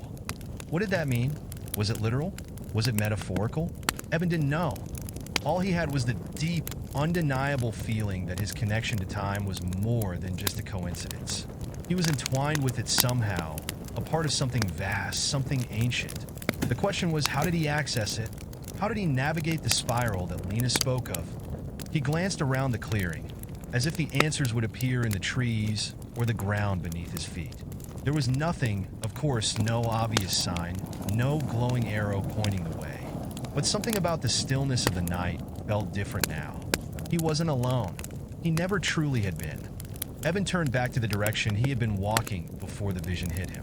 The path ahead remained shrouded in the moonlight, its end invisible beyond the trees. For a moment, it felt like the world was waiting with him, holding its breath.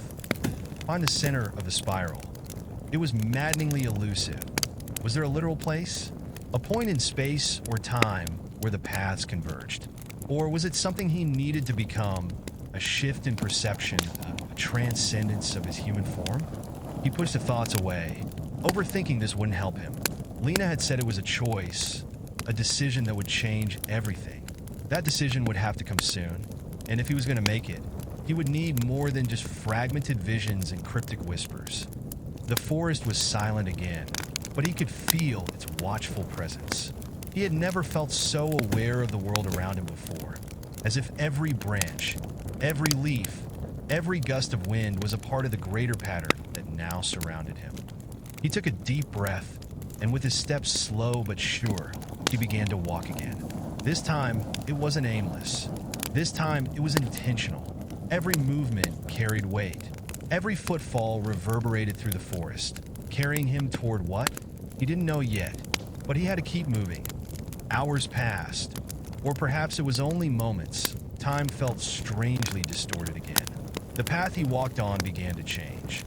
The trees were more twisted now, their trunks gnarled in ways that seemed unnatural. The leaves had become sharp-edged, their colors shifting in hues that were too vivid, too alien to be real. It felt as though the forest itself were reacting to him, acknowledging his presence. In the distance, a low hum vibrated in the air, a steady pulse, almost like a heartbeat, calling him towards something unseen. The center of the spiral, he thought. He pressed on. The hum grew louder, more pronounced with every step, and suddenly, as if summoned by the sound, a clearing appeared ahead. It wasn't the same as the one before. This one was darker, denser. The trees here stood in perfect, unnerving rows, their branches intertwined in a web that blocked out the moonlight entirely. The air was thick, suffocating, and Evan could feel a heavy pressure pressing down on him. At the center of the clearing was a stone circle, ancient and weathered. The stones were jagged and worn smooth in places, but there was something about them, a faint, pulsing glow that emanated from deep within the cracks of the stone, as if they were alive or had once been. Evan stopped at the edge of the circle, staring at the stones with a mix of awe and dread. This was it. He could feel it. This was the center of the spiral, the place Lena had spoken of. It was here now in front of him. He stepped forward, reaching out to touch one of the stones. As his fingers brushed against the rough surface, a shock of energy shot through him, sending a jolt of cold through his entire body. His vision blurred for a moment, and he staggered back, his heart racing. The world around him flickered, as if reality itself were fracturing. Then, as if responding to his touch, the stones began to hum louder, a low, resonating vibration that rattled his bones. The ground beneath his feet trembled, and in the distance, a howling wind rose, a gust that rattled the trees and caused the shadows to stretch and writhe unnaturally. Evan staggered, trying to steady himself. He could feel something shifting in the air, something pulling at him. The world was warping again, bending at the edges of his perception. In that moment, he saw it. A vision, not of the present, but of the past. A vast cosmic ocean, swirling and shifting.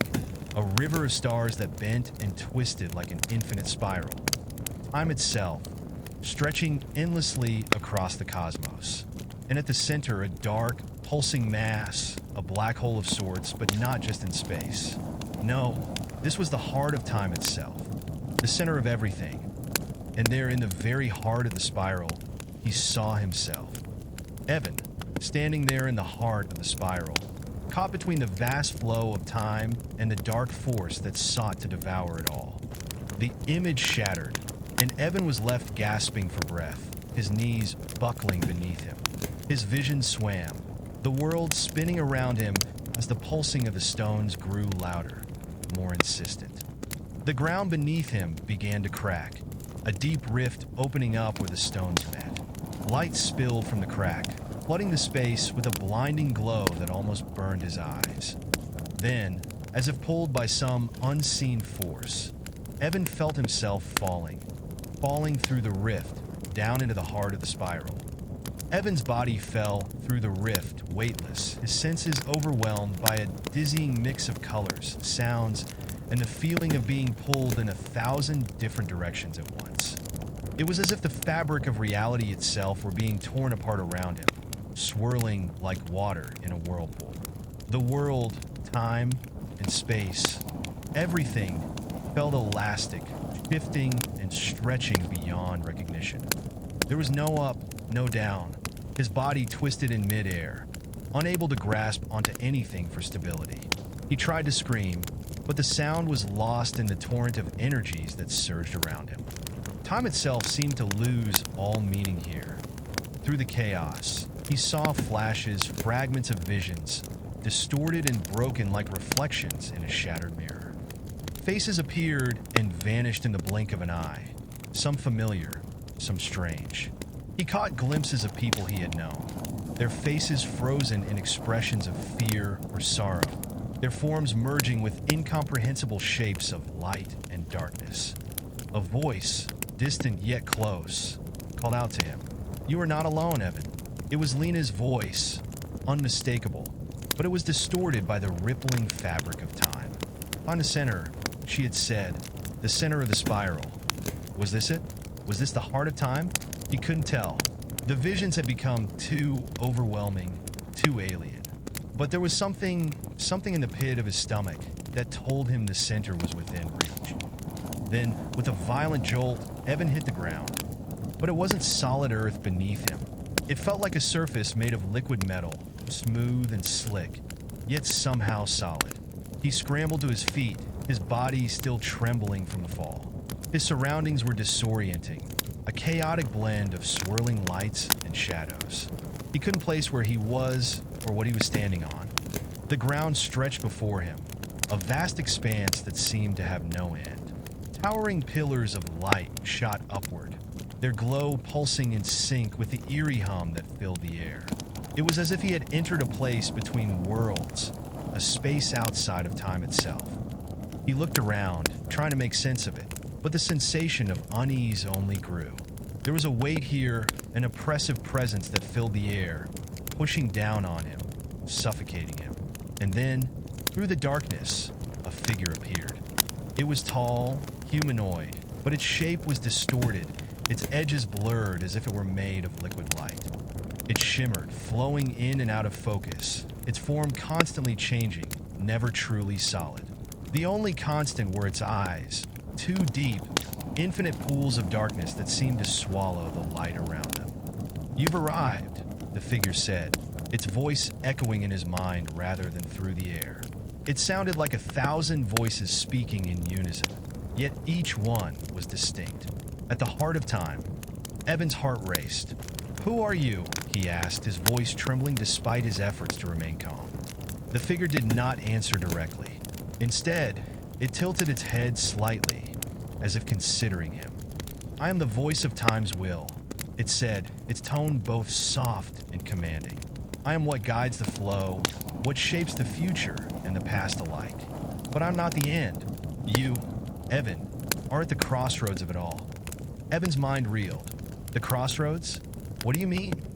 The figure's eyes seemed to shimmer with a deep understanding, like it could see through him, into his very thoughts. "You are part of time, Evan, as much as the stars, the earth, and the air. You have always been, and you will always be. But there is more at stake than you realize." It paused for a moment, as if the weight of its next words had to settle. Time is not just a river. It is a vast, ever-shifting force, a spiral that binds everything together. Everything that has been, everything that will be, is bound in this flow. But now, the spiral begins to unravel. Evan swallowed, struggling to comprehend. Unravel. Yes, the figure's voice echoed. The fabric of time is fraying. The balance is tipping. Forces, old and beyond comprehension, are stirring, and they seek to unravel all that was ever written. If they succeed, the spiral will collapse, and all of existence will cease. Evan's pulse quickened. This was bigger than anything he had imagined, bigger than he could possibly understand. But how does that involve me? He asked, fear creeping into his voice. What do I have to do? The figure's gaze intensified. You are a part of the spiral structure, Evan. Your place in time is unique. You were never meant to merely watch. You were always meant to act. You hold the key to mending the rift, the fracture that is widening within time itself. Evan staggered back, his mind buzzing with the enormity of what the figure was saying. He was the key? How could that be possible? He was just a man who had stumbled into this cosmic web without understanding what it truly was. You must decide. The figure continued, its form shifting like liquid again. You can either restore the balance, close the rift, and reweave the fabric of time, or you can allow it to collapse. The choice is yours. But understand this, Evan, the spiral is not kind to those who fail. The weight of its words hung in the air, pressing down on him. It felt like the entire cosmos was holding its breath, waiting for him to make a decision. But how could he possibly make such a choice? He was just one person. How could he stand against the collapse of time itself? How do I restore the balance? He asked, his voice barely a whisper. The figure's form shimmered, as if it were considering the question. There are many paths to this answer, many pieces to the puzzle. But the key lies within you. The spiral has always sought balance. Two forces intertwined, opposing and complementary. You must find the center, Evan. You must confront the rift and learn to navigate it. The heart of time is both a prison and a gateway. You must choose which it will become. With that, the figure began to fade, its form dissolving into the air, as though it were never truly there. The hum of time grew louder again, resonating deep within Evan's chest, a reminder of the choice that lay before him. He was alone once more in the vast, swirling space, but the weight of the decision was crushing. He felt the pull of the spiral, the need to move forward, but he had no idea how to proceed. The forces that controlled time were vast and ancient, and here he was, a single person in the middle of it all, struggling to hold onto the threads that connected him to the world he once knew.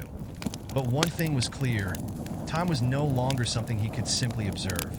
He was a part of it, and whatever happened next, whatever choice he made, would shape everything to come. The hum of the spiral echoed louder, now not just in the air, but in the very fabric of Evan's being. It vibrated through his bones, through his thoughts, tugging him in different directions as if time itself was trying to force him to make a decision. Restore the balance, the voice had said, or allow it to collapse. Evan's mind raced.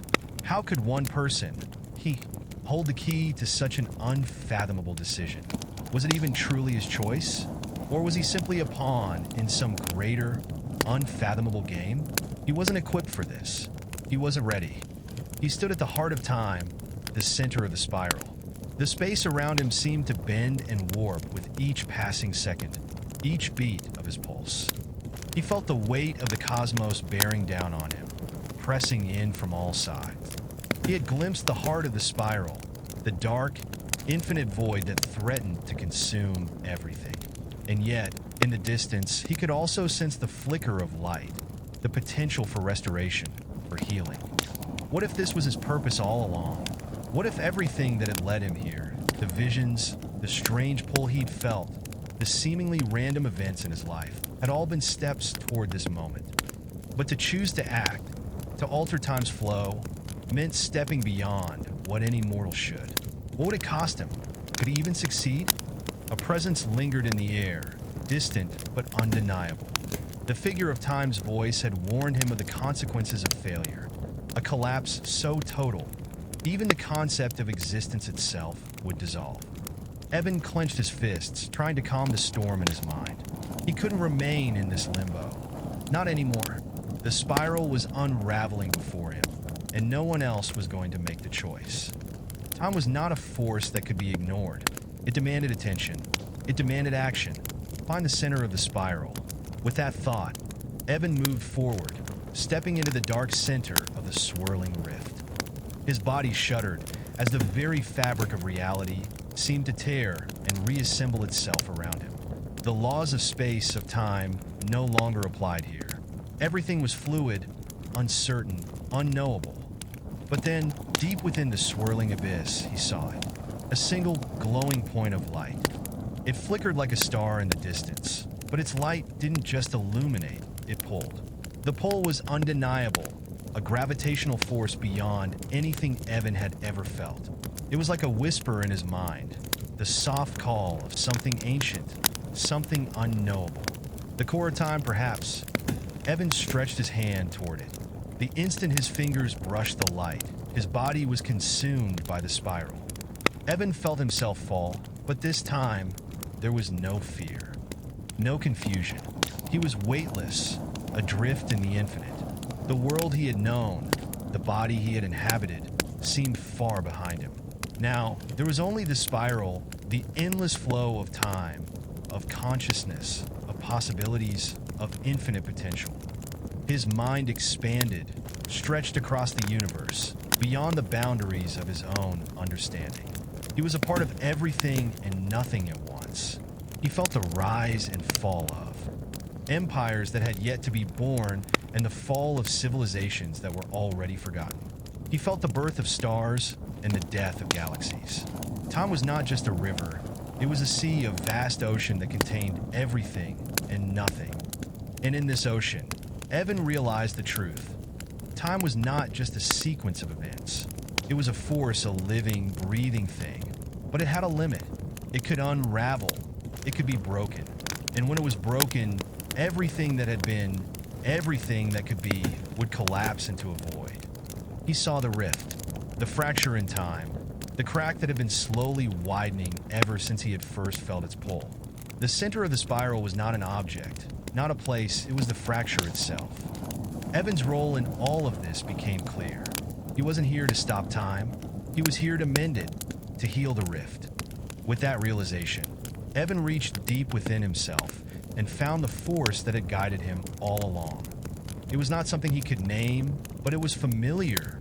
The presence of Lena, the whispers from the stone circle, the cosmic hum that had always existed in the background of his thoughts.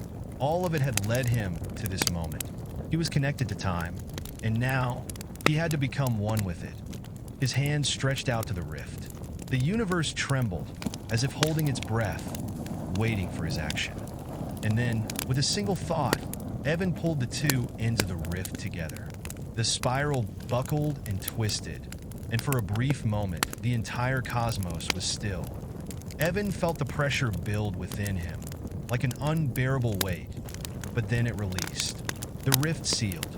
Time was mended, and just as quickly as it had all started, Evan was falling again.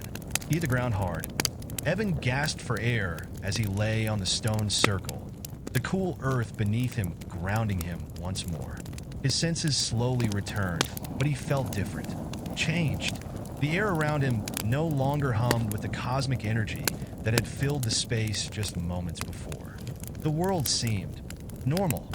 He stood shakily, his mind still reeling from the experience. The path ahead, the forest surrounding him, it all looked unchanged. But Evan knew the truth now. Time had been restored, the balance had been returned. A shadow moved in the distance. Evan looked up, and there she was, Lena. She smiled at him, her eyes full of warmth and understanding. "You did it," she said, her voice soft but certain. "You healed time. But what happens now?" Evan asked, his voice cracking. "What did I do? What have I become?" Lena stepped closer. "You've become what was needed. Time will continue. The spiral will always exist. But now, it flows differently, with a new rhythm. One that includes you. One that will guide you." Evan's heart pounded as the weight of his actions settled in. He had mended time, but at what cost? What would happen to him now? Lena placed a hand on his shoulder, her touch grounding him. "The universe has many spirals, Evan. Many paths. You've walked this one. You've made your choice. You've become part of time's story, not just as an observer, but as its keeper. Evan closed his eyes, breathing in deeply. He had made his choice, and with that choice, he had become more than human. He had become a part of something infinite, something beyond comprehension. The spiral would continue. Time would continue, and Evan, now bound to both, would be part of its flow forever.